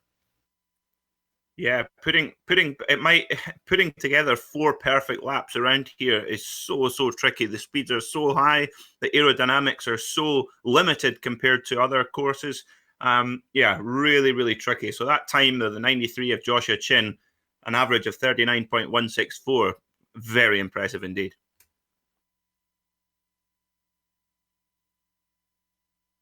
We wait for our next runner to come on to the track. We were expecting our 20th runner of Tony Schoen to come up next, so we'll see if Tony's going to come and join us. Yeah, I think a couple guys have kind of had to step away, so we're all the way down to James Grahula now, as unfortunately we miss Nathan Lewis, and I was really looking forward to calling Tony Kanaan, but I think time has slipped away, so we're going right to James Grahula. Good news for both Lewis and Kanaan. It's 500 miles. You have plenty of time to get to the front. Yep, especially if you're Tony Kanaan. You're the winner of one of the most frantic Indy 500 races ever in 2013, where he led the race 15 times, but so did Marco Andretti as well. And of course, Tony Kanaan, his wife, Lauren, was the winner of race 2 of the Better Halves Invitational here on iRacing, where all of the IndyCar drivers' other halves took part in an exhibition race. And I have to say, it was incredibly entertaining. I agree, and that is, and boy, I'm going to get in trouble. This is not a sexist comment, but that is, I'm going to change it so I don't get in trouble. That is the only time that a spouse should ever be on a race broadcast. I have a real pet peeve about television cutting to spouses cheering from the pit lane during the most exciting times of the race. I have to get that off my chest, but I think we all... See how I changed that to spouse, Peter? Because it goes either way. I didn't say why. So on screen right now, we're looking at the number 4 of James Grahula. Now, his paint scheme reminds me very much of our reigning Indianapolis 500 winning driver, Simon Pagenaud, of course, in the very brightly coloured Menards scheme. Of course, no Menards logo on James Grahula's car, but a very similar shade of colour on his Dallara IR18. Of course, Dallara, the sole supplier of IndyCar chassis, of course, made their first IndyCar back in 1997 and are now the spec supplier of the chassis and aero kit. And of course, Dallara have made amazing race cars since the early 1970s in Italy. And they actually produced the bicycle that Alex Zanardi used to claim his gold medal in the 2012 London Olympics. And while we're talking about Alex, we must wish him and his family all the very best as he fights for his life in hospital after a terrible cycling accident last week. Well, I'm sorry to hear that. Certainly our thoughts and prayers go out to him and his family. A 39.333 for Grahula. You know, you talked about his paint scheme. What makes the number 4 even more cool is it really is the only yellow car in the Lionheart IndyCar series, so it's easy to spot every time. Second lap time coming in. Let's see if he does a little better. 39.233. You know what? He's got to go 500 miles. That should not be a problem for Grahula. He is a 2-time Ironman finisher. He has triathlon finishes in Arizona, and he has one in Texas as well. So should be able to do 500 miles without a problem. Wow, that just makes me tired listening to that as I take another mouthful of chocolate here in the commentary box. But he was born in 1989, so 31 years old. In 1989, who was the winner of the Indianapolis 500 that year? It was Emerson Fittipaldi, a fellow sideburn enthusiast. And that year, it was Bobby Unser who drove the Pontiac Trans Am pace car. See, and just to link everything together when you talk about spouses, you watch that 89. If I see any more Ashley Judd on a broadcast... I mean, I'm sorry that they broke up. I'm sorry that didn't work out, well, you get my point. Next one coming in, a 39.195. Well, at least she won't have a sore backside from sitting on the fence, Soup, that's for sure. That's true. This might be a decent time here. This could be the 230 mark as he comes in, a 39.162. No, that's not quite there. But nevertheless, boy, you know what? These times are really so fast before him. He's only going to be down the order down there right behind Jay Brandt. There's not many logos on Krahula's car, but he did have one logo on there, our sponsor, HyperX, so top marks for him. Now it's the number 26 of Tyler Graff in the LPN Thumbs Up Dallara. Tyler claims that he owns 30 to 40 Green Day t-shirts. That's probably 29 to 39 more than he needs. And that's it's out there on the track right now.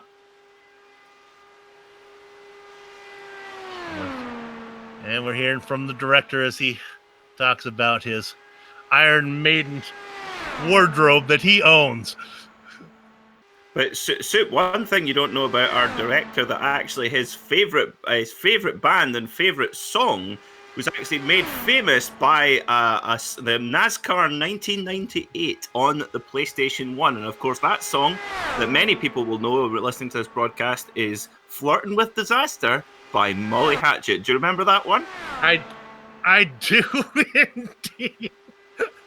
I'm not sure I believe you, but a 39.338, again, a Midland time for Tyler Graff. We're looking for a time. A 39.1 would be nice on the opening lap. Would be something to think about to get to Josh Chin. Just for a quick look, Josh Chin's first lap was a 39.28, then a 39.1, then a 39.1, and a 39 flat. So you can see that these guys aren't quite getting there. And Tyler Graff, our car on screen right now, he is born in 1996, the year that the all-time pole position record was set at the Indianapolis 500, which stands to this day. And it was actually Buddy Lazier who won the Indianapolis 500 in that year. 96? 96, Buddy Lazier was the winner. I believe that is my partner Richie Hearn's rookie season, I believe. I think he finished third for Buddy Lazier. He did. That's right. Our very own Richie Hearn, who I have to say, when I was that's who I am. Apologies for our regular listeners who are expecting a real world IndyCar driver who knows what they're talking about. Unfortunately, Richie Hearn can't be here tonight, so you've got me instead. So you've just got boring facts and finding out who drove the Indianapolis 500 pace car, whereas Richie would be able to explain to you what it's like driving one of these cars around this incredible racetrack. 39.2. This is a pretty good time for Graff. Let's see if he can get, again, looking to crack that 230 mile an hour barrier. Not going to do it, but nevertheless, I'm pretty happy with this one. I keep saying that, but Tyler Graff well down the order again. A 39.239, that's only to get him down there about 13th.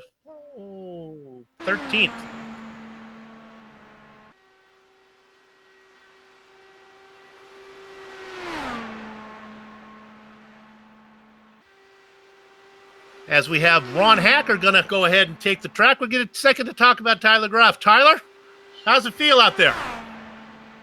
Oh, it's James Krahula. It's not Tyler Graff. Hey, Tyler's a good-looking dude. I have no problems being confused with him.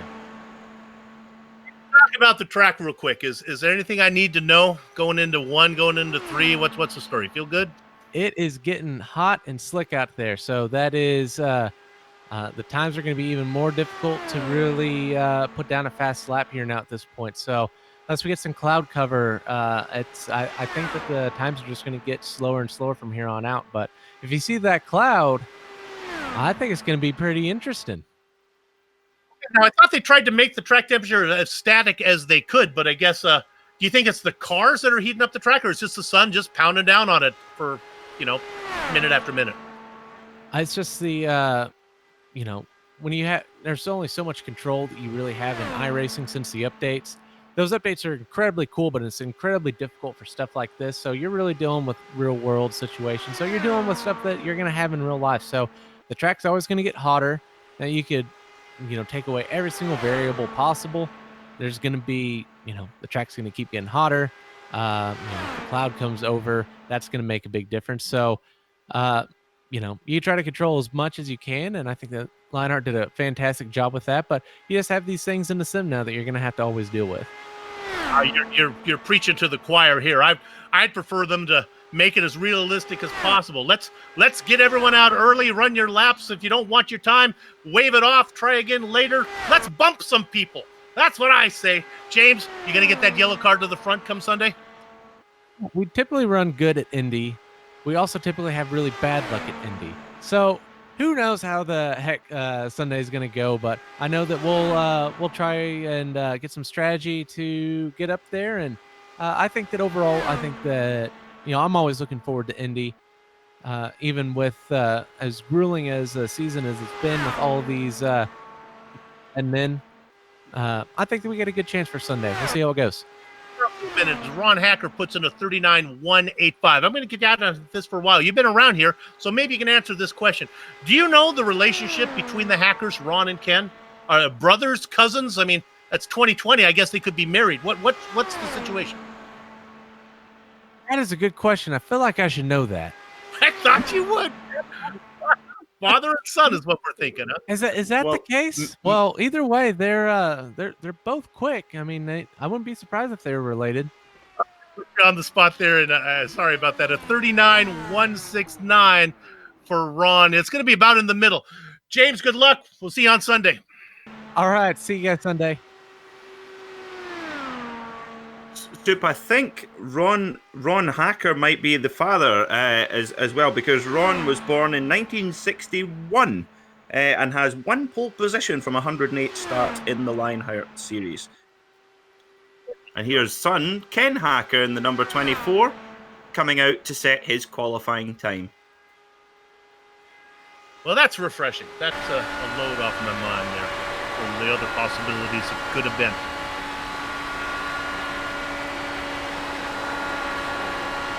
So in 1961, when Father Ron was born, A.J. Foyt won the 1961 Indianapolis 500 in an Offenhauser. That would have been his first of 4.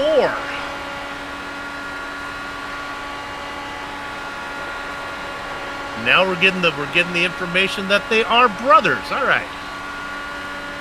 We'll have to ask who kept it clean or they were kids. Ken is the much newer member to the Lionheart series. Ken only has 36 starts to his brother Ron's 108, but has already claimed his first top 5 in this incredibly competitive series. And you'll see in his right-hand mirror there, running the HyperX logo, our sponsor for this event. So thanks to Ken for that in his 24 car. In his last lap, a 39.397. Let's see what he's going to set as he comes around turn 4, heading down the front straight, about to head over the yard of bricks. Apparently the catering in the clubhouse here that looks over the yard of bricks is legendary, and they even have miniature bottles of milk for guests to take home. That's very cool. So what we're getting from James Grahula is the track temperature is indeed heating up. Let's take another look at that, Director, if we could. Last time we saw it was 111. Let's say it's up another degree. And I guess when you're talking about infinitesimal degrees of skill level here and traction, I think probably 1 degree might be the difference of what these guys can do. Yeah, you're absolutely right. Any increase in the track temperature at all is going to take vital grip away from these Firestone tires, and you're on such a tightrope. I mean, here, oh goodness me, coming into turn 1, it's just a kind of breathe in, and it's almost to close your eyes and go, oh, please get round here. And of course, the last thing you need is a track that's going up in temperature all the time, because it just adds that slickness. The tires, they work much better at cooler temperatures. Kind of on my soapbox there a minute when I was talking to Krahula about how we could add a little more drama to this thing. I would have to say, though, imagine if we were looking to thin this field down to the fastest 33. Oh, boy, we'd have a show to watch right then as Ken Hacker comes across with a 39.180. That's a nice time on the final lap. Put him just ahead of Adam Frazier and Joe Hassard. Hassard at the bottom of our list.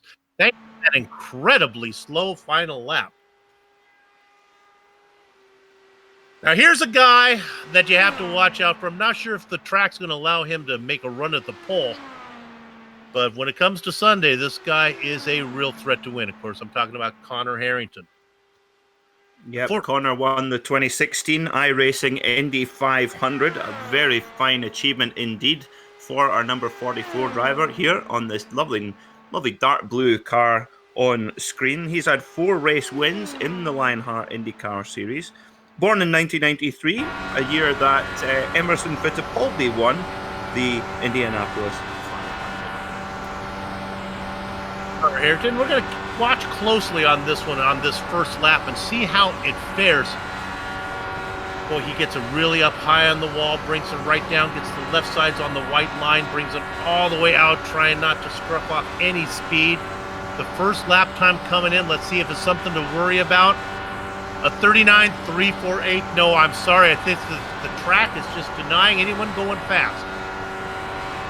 So you'll see there the carbon fiber steering wheel on the screen here, and you'll see Cosworth at the top, just beside the shift lights above the number 6 there. Of course, Cosworth, a legendary engine tuner. Of course, the Cosworth DFV powering the Lotus 79 that we use in the Lionheart Retro Series. But Cosworth set up by Keith Duckworth and Mike Costin, and sits 5th on the all-time engine record here at the Indianapolis 500. In fact, won 10 races in a row from 1978 to 1987. A 39.224, a little faster for Harrington, but not close to Josh Chin. You know, Harrington claims to have bowled 6 perfect 300 games in bowling. That's something I find hard to believe. My Uncle Vinny bowled a 300 game one time, and the officials came in and took it away from him because they said that the lane wasn't oiled properly as the third lap time went in. It's getting very close to the wall for Harrington. It comes in. Will it count? It does, a 39.191. Of course, cousin Vinny, when he bowled in a minus 273 racing glove because he liked the feel of that. It's that breathable poly spandex that really helped you to bowl those perfect games. Well, the one perfect game that he had before they took it away. Harrington. Now, the minus 273, is that the number of times that you wish that Uncle Vinny would take off the count of times that he's told that story? Uncle Vinny tells it a lot. A lot of stories for him. Coming in for the final time. The fourth lap, going to be faster, 39.167. Again, not the 230 mile an hour mark. And he's going to sit right behind Mike Rigney. And you can see these guys down here, no matter the reputation, they are being crushed from the temperature out there. Well, next on our list was to be Sage Karam, but we see Scotty Johnson coming onto track right now in his yellow and black JDC Miller Motorsports machine. Scotty Johnson running for Skidmark Motorsport and actually ran a couple of real-world sprint car races at Knoxville last year. If memory serves, I think Sage Karam mentioned something about having to do some real-world testing somewhere, and he was going to fly in and hopefully get to the qualifying. Come on, Sage, you got to get your priorities straight here. What's more? And of course, might still be able to get in here before our broadcast is done. Scotty Johnson, you talked about the win that he had. Boy, that was a fan favorite. He stole one. Scotty says it is his best moment in Lionheart, and I don't blame. I think it was one of my favorite moments to be in the booth when he got that win. Yep, of course, got that win at Kentucky.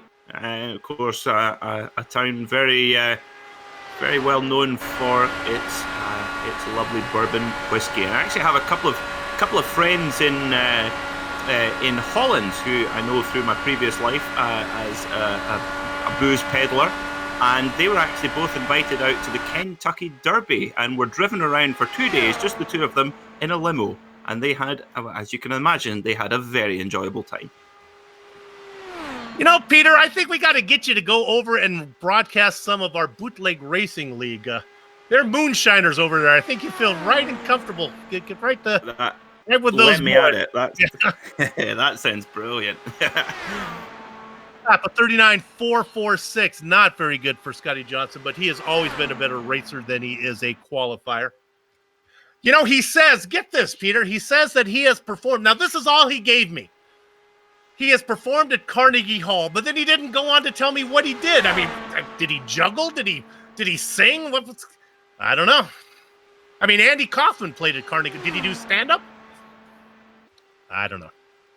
Who knows? Who knows? I know that we do have one driver in the field who is an improv comedian in his spare time. I can't quite remember who that is, but I know he's later on in the running order. So we'll keep that one as a surprise for our viewers. Just looking at the track temperature again, it's gone up another degree, 113 degrees Fahrenheit. So that's definitely dampening the speed of our drivers. And tell you what, if you're Josh Chin, you're probably just sitting cracking a cold beer now with your feet up going, yeah, try and beat that, boys. Sky waiting for clouds. These aren't horrible times. There are a 39.292 and a 39.279 for Scotty. Very respectable. We do have a few drivers, a few of our real big hitters very late on in the order. Of course, the order was generated completely at random, so there's no, absolutely no consideration to the running order. It's just luck of the draw. But as it happens, we do have a couple of really quick drivers coming late on. Of course, Jake Wright, second in overall pole positions and second in all-time wins to come right at the very end. And of course, Adam Blocker as well, our all-time race winner with 21 race wins, more than anyone else. When Sean Ambrose was my partner in the booth with him, we were doing Lionheart races, we called many a race that Jake Wright was just dominating. He is very, very good. It's great to have Jake back here. Two-time champion. Jake Wright, very good at turning left. Is this George Anzaldo? It is. So here we have George, so does he prefer George rather than Jorge? I believe it is George, yes. George, yes. So Jorge Anzaldo, he is the IndyCar series founder back in 2014. So he's the Bernie Ecclestone of Lionheart IndyCar racing in this number 6 car. But of course, quite unusual for you'll see a series organizer in the real world to be racing. But of course, in sim racing, that is very much possible. And it's a good looking car he's got there as well. That nice red and black paint scheme on his number 6 machine. First medical equipment special out there. Been a very busy week for George Anzaldo. He's the whole month of June for the Lionheart IndyCar Series is dedicated to Indy. They have the 2 road course races. They have this qualifying. Then we have a 250-mile retro race tomorrow night. And then on Sunday, the big 500. And, of course, also the HyperX giveaway. Now, if you don't know about that, you're not going to be eligible, obviously, if you didn't get your entries in before the broadcast today. George's first lap of 39.364, as I do my best Vince Scully imitation, a 39.295. If you want more information about that HyperX the HyperX giveaway that's coming up on Sunday, go to LionheartRacingSeries.com and look for giveaway, and they'll give you the instructions so you can get your entries in. We hope you do well. So George was born in 1975. His hero is Michael Andretti, and in his year of birth, it was Bobby Unser who won the Indianapolis 500 in an All-American Racers Eagle Offie.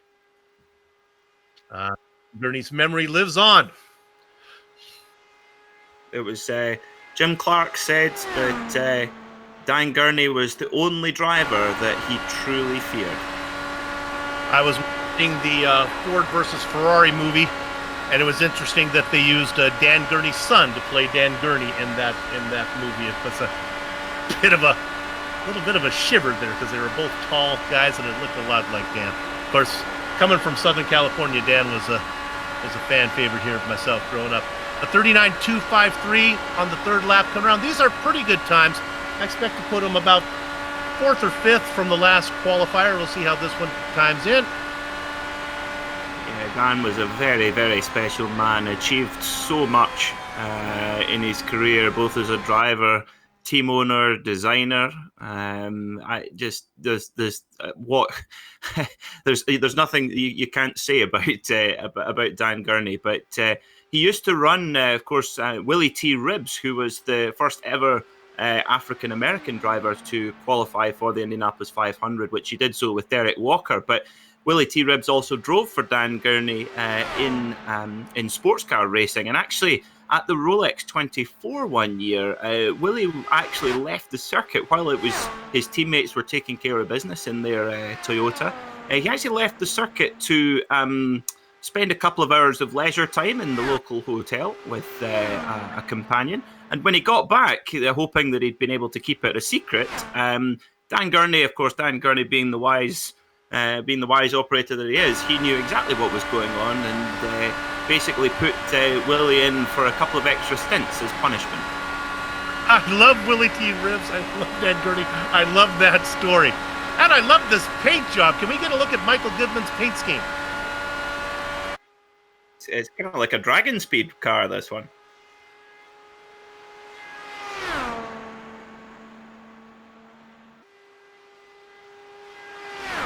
Beautiful stars and stripes out there.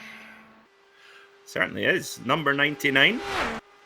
Funnily enough, the number 99 ran, we've just had a Jorge on screen.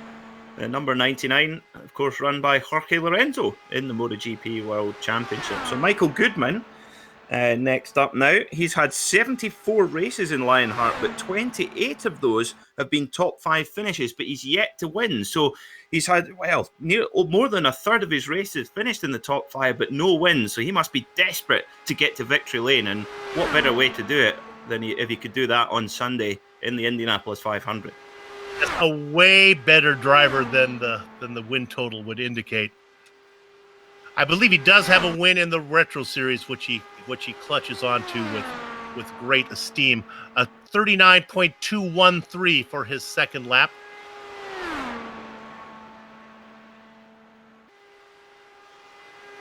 It was great to have Krahula come in here and tell us what's going on, that the track temperature is just what's keeping these guys down.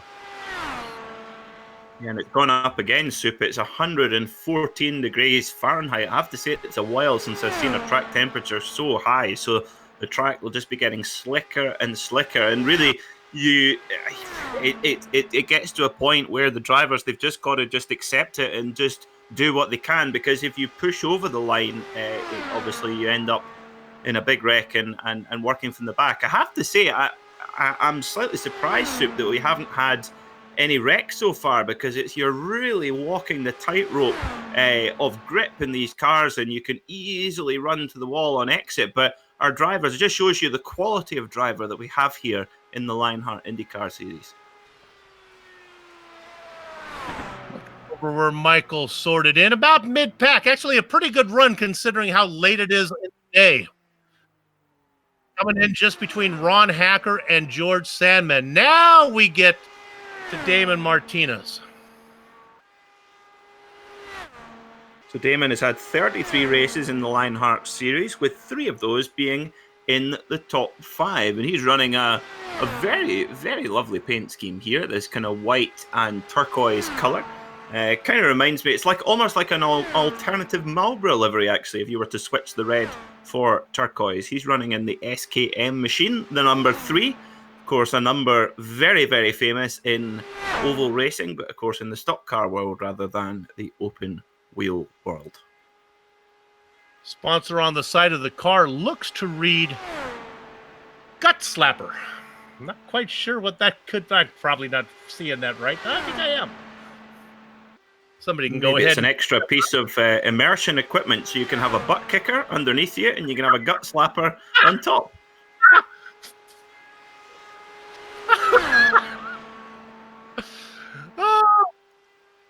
I wonder if they have that in an extra large. Okay. Sorry, get to it here. Getting a little loopy. 39.358 for that first lap. Hang in there, Soup. I have to say, we were at Sebring last week in the Racing Edge series, and I can imagine that's where something like the butt kicker will give you a really good immersion and really good kind of feeling of what it's like to be kind of shook around that lineup. Of course, Adrian Fernandez currently sitting in 8th position right now, won the Sebring 12-hour back in 2009, and many drivers say that winning the Sebring 12-hour or even getting to the finish of the Sebring 12-hour is actually harder than completing the 24 Hours of Le Mans because the track is just so bumpy. Yeah, it makes a lot of sense. You talked about Fernandez. Got out there early. It's going to be a great qualifying start for Fernandez on Sunday. Well up the order. Yep, and our very own Jason Galvin, he's going to be, he's going to be dining out on that one, saying, "Oh, how'd you get on today, darling?" Out-qualified Adrian Fernandez, no big deal. Just another day at the office. These laps are right in the 39.3, 39.2 range. Last one, a 39.211.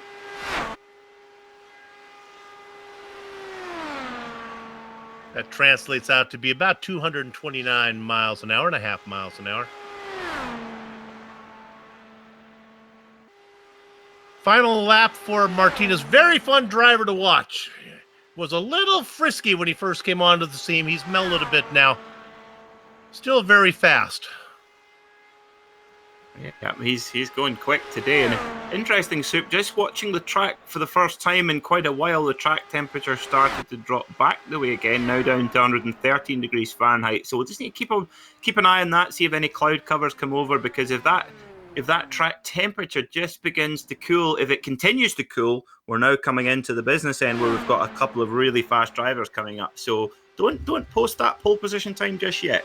Well, if you look at the track right now, at least from my point of view, you can see that Lanini kind of coming out of the shade right now. We got some cloud cover out there. Now, I've nicknamed this guy Sleepy Lanini.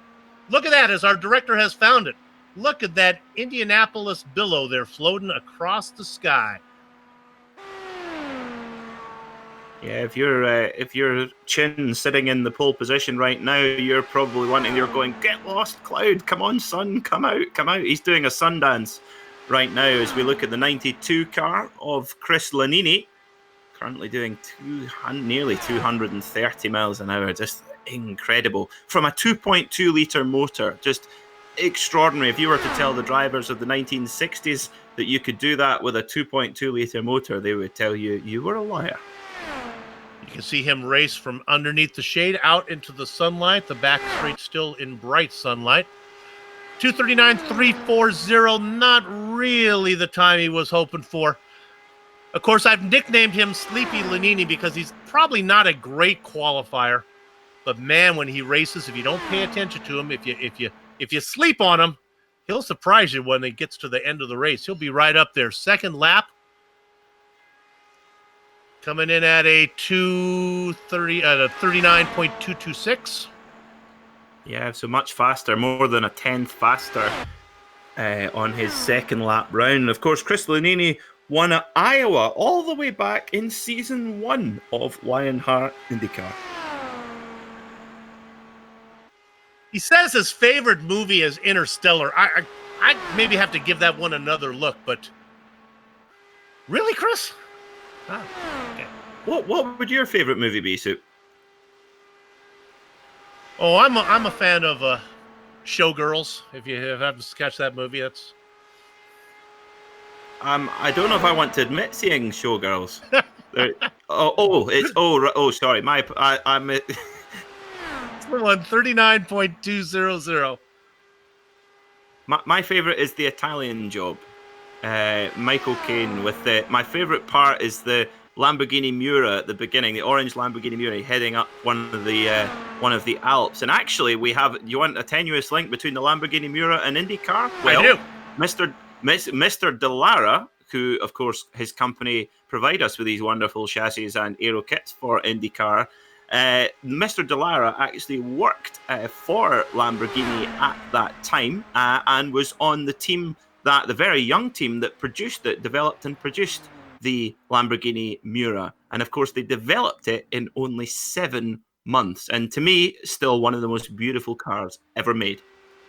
This was a good run for Chris Lanini. Nice job as he sits right behind Connor Harrington.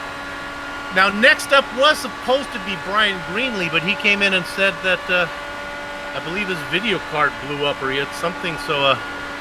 the curse of Indianapolis strikes him. But there he is.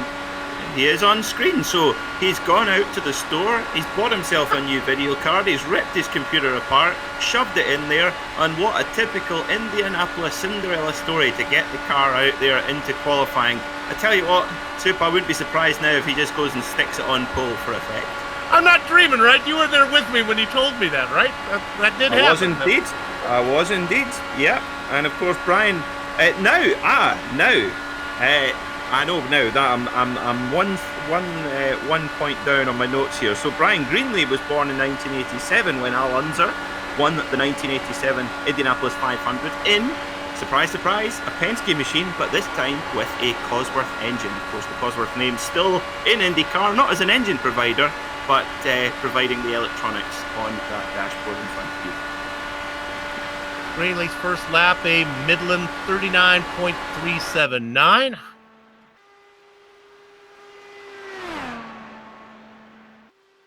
Coming out of corner number 4 in his familiar number 38. It's good to have Brian back here. He made the special effort to come in and talk to us. Said he wasn't going to be a race. I was a bit sad about that. Yeah, 39-2. Unless he's done a Daniel Apt and given somebody else his password and they've signed into his account, perhaps. Maybe he's got Dario Franchitti on his simulator at home signed in as Brian Greenlee. I'm kidding, of course, viewers. Tony Kanaan did miss his calling, so maybe that's what's going on. Yes, we are just joking. We're competing for the most controversial comment of the broadcast here, so let's go ahead and talk to Damon Martinez.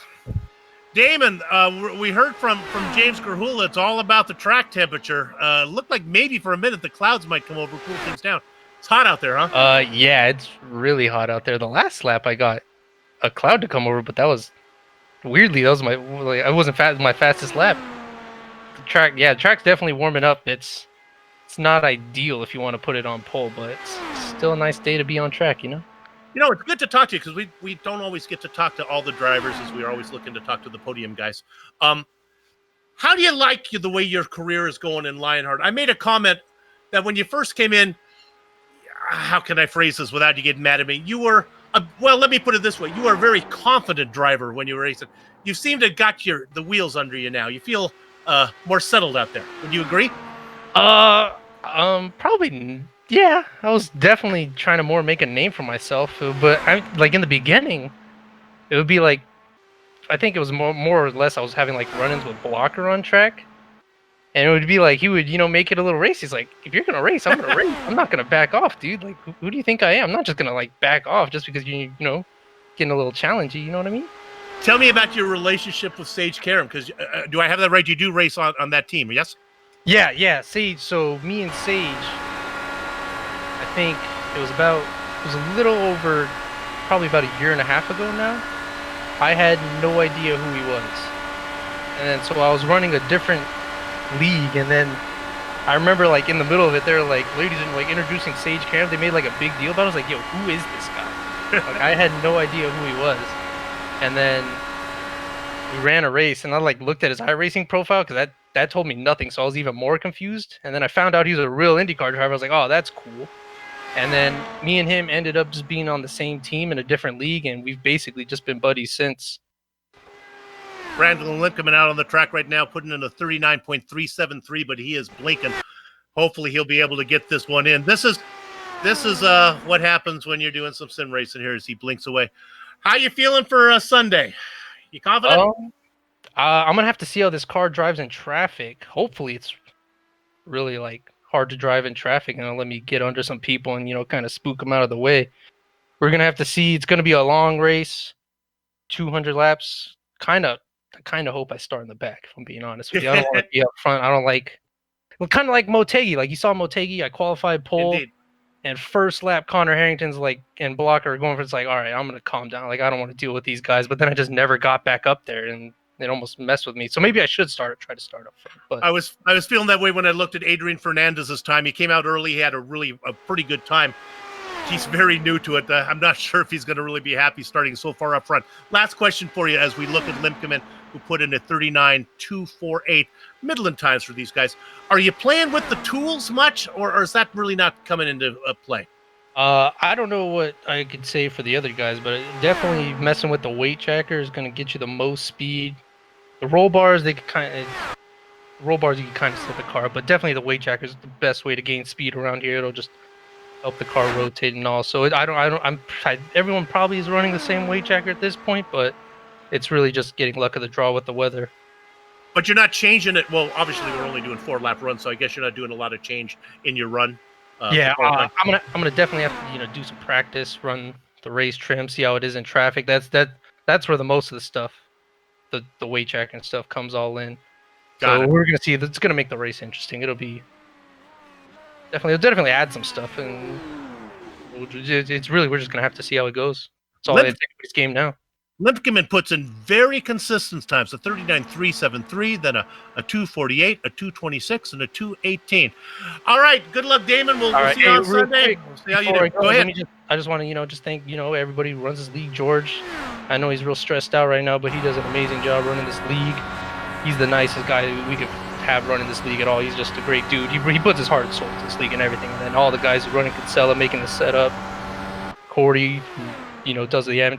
Thanks to all them. It was a little messed up tonight, but they're putting in his hard work and they deserve to get some recognition too. Indeed, and they Lionheart, one of the best run series on iRacing, especially that we cover here on GSRC. Good luck Sunday. We'll keep an eye on you, man.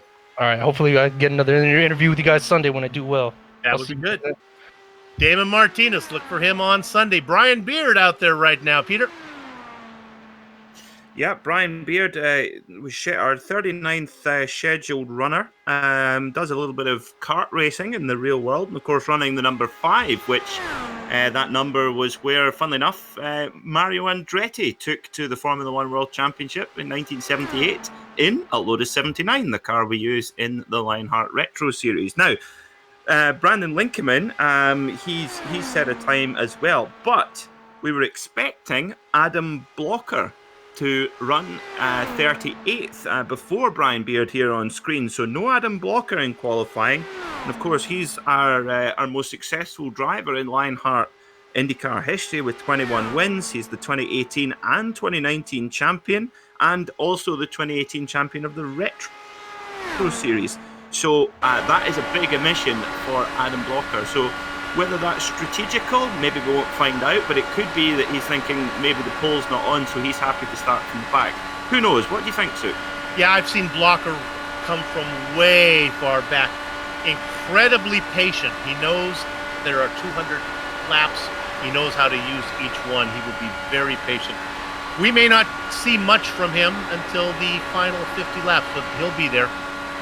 Times for Brian Beard, a 39.335, a 39.241. Here's a good one, a 39.197. Times are coming down a little bit. Yeah, they are indeed. And of course, you're right. You don't have to. You only have to leave one lap. Of course, the Lionheart himself, Dan Wheldon, in 2011 when he won the Indianapolis 500, he only led one lap, the final lap, in that particular race. He only led probably 400 yards. That's all you need. That's all you need.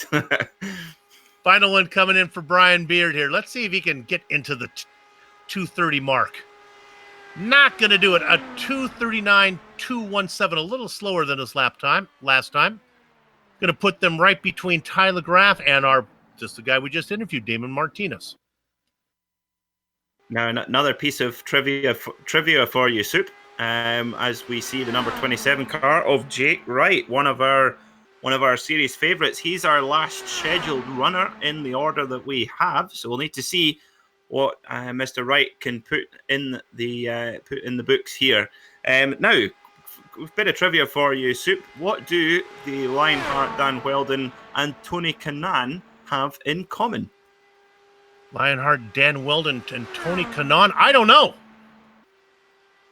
They are both winners of the 500 Miles de Granja Viana karting race. Tony Kanaan has won it 6 times, and Dan Wheldon won it twice. I know they were good friends, so that maybe linked all the way back to that. That's interesting. Well, I presume from the spelling, I presume it's a kart race in Brazil, over 500 miles. Even my Portuguese is good enough to decipher that. But yeah, that's just shows you. And if you look at Dan Wheldon's karting record, I don't think I've ever seen a karting record so impressive than his. Jake Wright out there right now. This is a two-time champion. He stepped away for a little bit. It is wonderful to have him back. His first lap time right in there with everybody else, a 39.3. As you can see, it's pretty bright skies right now. Yep, he's had 20 wins from only 70 starts, an extraordinary batting average for this number 27 driver, Jake Wright. But yeah, it looks like the weather conditions just aren't going to allow him to show the speed that he's got in that Dallara car. So the final of what we believe are scheduled qualifiers. Never know, we might have a surprise up our sleeve, perhaps. They might indeed. Well, I was broadcasting the last broadcast, and I happened to look down there, and who did I say? See Rubens Barrichello's name on there. I go, my goodness, what's going on? So who knows? Maybe AJ Foyt's going to show up and do a run here. They're coming, a 39.201. Of course, Arjuna Kankapati, one of the newcomers to the Lionheart series, an esports commentator and producer. He was due to go 40th before Jake Wright, but no sign of Arjuna. Yeah. Arjuna might have had to go over, maybe he had a race spot broadcast he had to get to. I know he does a lot of stuff over there, says he does more broadcasting now than he does racing. Coming around for the final corner, the final few yards of qualifying, going to be put in by Jake Wright. A 2:39.211. There was only one lap of 230 miles an hour or better, and that belonged to Josh Chin. And he is going to be starting on the pole. There is a sweepstakes from HyperX. If you texted in Josh Chin as your pole winner, you are going to win a prize. If there's more than one, they'll do a random drawing for it. Your top 5 for you interested in that, because I know there was a sweepstakes for that as well. Joshua Chin, Brian Yazik, Andrew Kinsella, Mark Cohn, and Stefan Larkamp. The order doesn't matter. All right, we're going to take a short break. We'll be back in a minute to run a close-up shop here. You're watching the Global Sim Racing Channel on the iRacing Esports Network.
Welcome back to the Global Sim Racing channel, and coming your way on the iRacing Esports Network.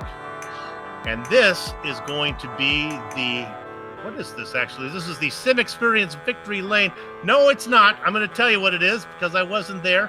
This is I don't know what it is. This is our post-race show brought to you by somebody that I'm not going to tell you about because it's been a long night. It's the HyperX post-race show. And we're going to run down the finishing order right now, but first I have to tell you about HyperX. And I would do that if I actually had it in the script. But trust me, I'm going to ad-lib it. HyperX, they've just got some quality equipment. You want yourself a headset. If you want to get to Victory Lane, you want to know what's going on, get yourself a HyperX set of headphones. It is really good. Are your fingers getting tired because your keyboard is just not feeling right? Get yourself a HyperX keyboard. That mouse bothering you? They make mouses. How about a cool mouse pad? Get it at HyperX. You can't go wrong. Trust me, that's where you want to go. That was a live read, and I apologize to the good people at HyperX, but more people are going to appreciate that than if I read the boring script anyway. Let's go to the qualifying order here. This is what you're going to see on Sunday. It's going to be Joshua Chin on pole. He's flanked by Brian Yozik. Row 2 is Andrew Havakech-Kinsella with the Watchman, Mark Cohn, outside of him. Stefan Larkamp out of Pennsylvania will be inside of row 3, flanked by Justin Weaver in that Moby Stickies machine. The Bakersfield boy, Wakey Wakey's Bakersfield, Jason Galvin, the Emmy Award-winning driver, sits in the 7th position with Adrian Fernandez in 8th. Still in row 5, it's Ron Hacker and Michael Goodman. Peter. In 11th place will be George Sandman, and joining him on that row will be Jay Brandt. In 13th place will be the number 4 of James Krahula, and thanks to James for coming in to have a chat with us in the booth during our broadcast. In 14th will be the 00 of Mike Rigney. 15th will be the number 44 of Connor Harrington. 16th will be the 92 of Chris Lanini. 17th will be the 26 car of Tyler Graff, and in 18th, number 27 car of Jake Wright. That car will not stay there for the whole race. Watch that car to go forward when we hit the green flag on Sunday. 19th will be the number 5 of Brian Beard, and 20th will be the number 3 of Damon Martinez. Sir. In blackjack is Ken Hacker, Brandon Linkeman in the double duck spot. Brian is not easy being Greenlee put into time. George Enzaldo outside of him. Adam Frazier, Scotty Johnson. Joe Hassert, the last driver to actually put in a qualifying time. That 4th lap was a killer for him. And then you just have the rest of the guys that did not put in time. Tony Showen, Samuel Ryman, Nathan Lewis, Chris Stouffer, Adam Blocker, Brian Carey, Sage Karam, and Dustin Wardlow. They'll sort those guys out, and we'll see them all Sunday on the 28th when we do this thing for real, 500 miles. That's going to wrap it up for us here on the Global Sim Racing channel. Let's thank everybody that made this possible. How about everybody at the Lionheart Racing Series for organizing this and contracting with GSRC to broadcast it? HyperX, whatever you play, however you play, HyperX knows we're all gamers. Use promo code LionHRT15 at hyperxgaming.com. My apologies for not getting their final read correct, but trust me, people know about you. They're going to love your stuff. Sim Experience, second only to the real thing, simexperience.com. Butt Kicker. Bring more realism and immersion to your sessions. Use promo code Lionheart2020 at thebuttkicker.com. Get some Butt Kicker products now. To contact any of the sponsors you see on screen, go to lionheartracing.com. The original music on every GSRC broadcast is courtesy of June Lawn. See the screen for contact information. On screen now are some of the equipment and companies that we use to bring you to stream cyberspace into your place. The Lionheart IndyCar Series returns. Well, actually, they're going to return June 28th. You don't want to miss tomorrow night when the retro guys go 250 miles here at Indy. It's going to be the HyperX Indianapolis 500. GSRC and ISM will be there. We hope that you join us. If you'd like more information about us, you know what to do. It's globalsimracingchannel.com. Global Sim Racing. Do us on Facebook, Global Sim Racing Channel, Twitter at GSR Channel, and Instagram at GSRC_Graham. If you haven't done so already, become a YouTube subscriber. Go over to our YouTube page and hit the button. Looking for a great 4th of July gift? How about going to the GSRC merchandise store, gsrc.storenvy.com, 1E in store only. Finally, on behalf of the entire crew, and that would be Peter, Sean, and Doug, I'd like to thank all of you for watching, as it was indeed Joshua Chin who earns the pole for the coming Sunday's Indy 500, brought to you by HyperX. With that said, we're off to have fun from the castle. So until next time, good health, race clean, race hard, and we'll see you on the track.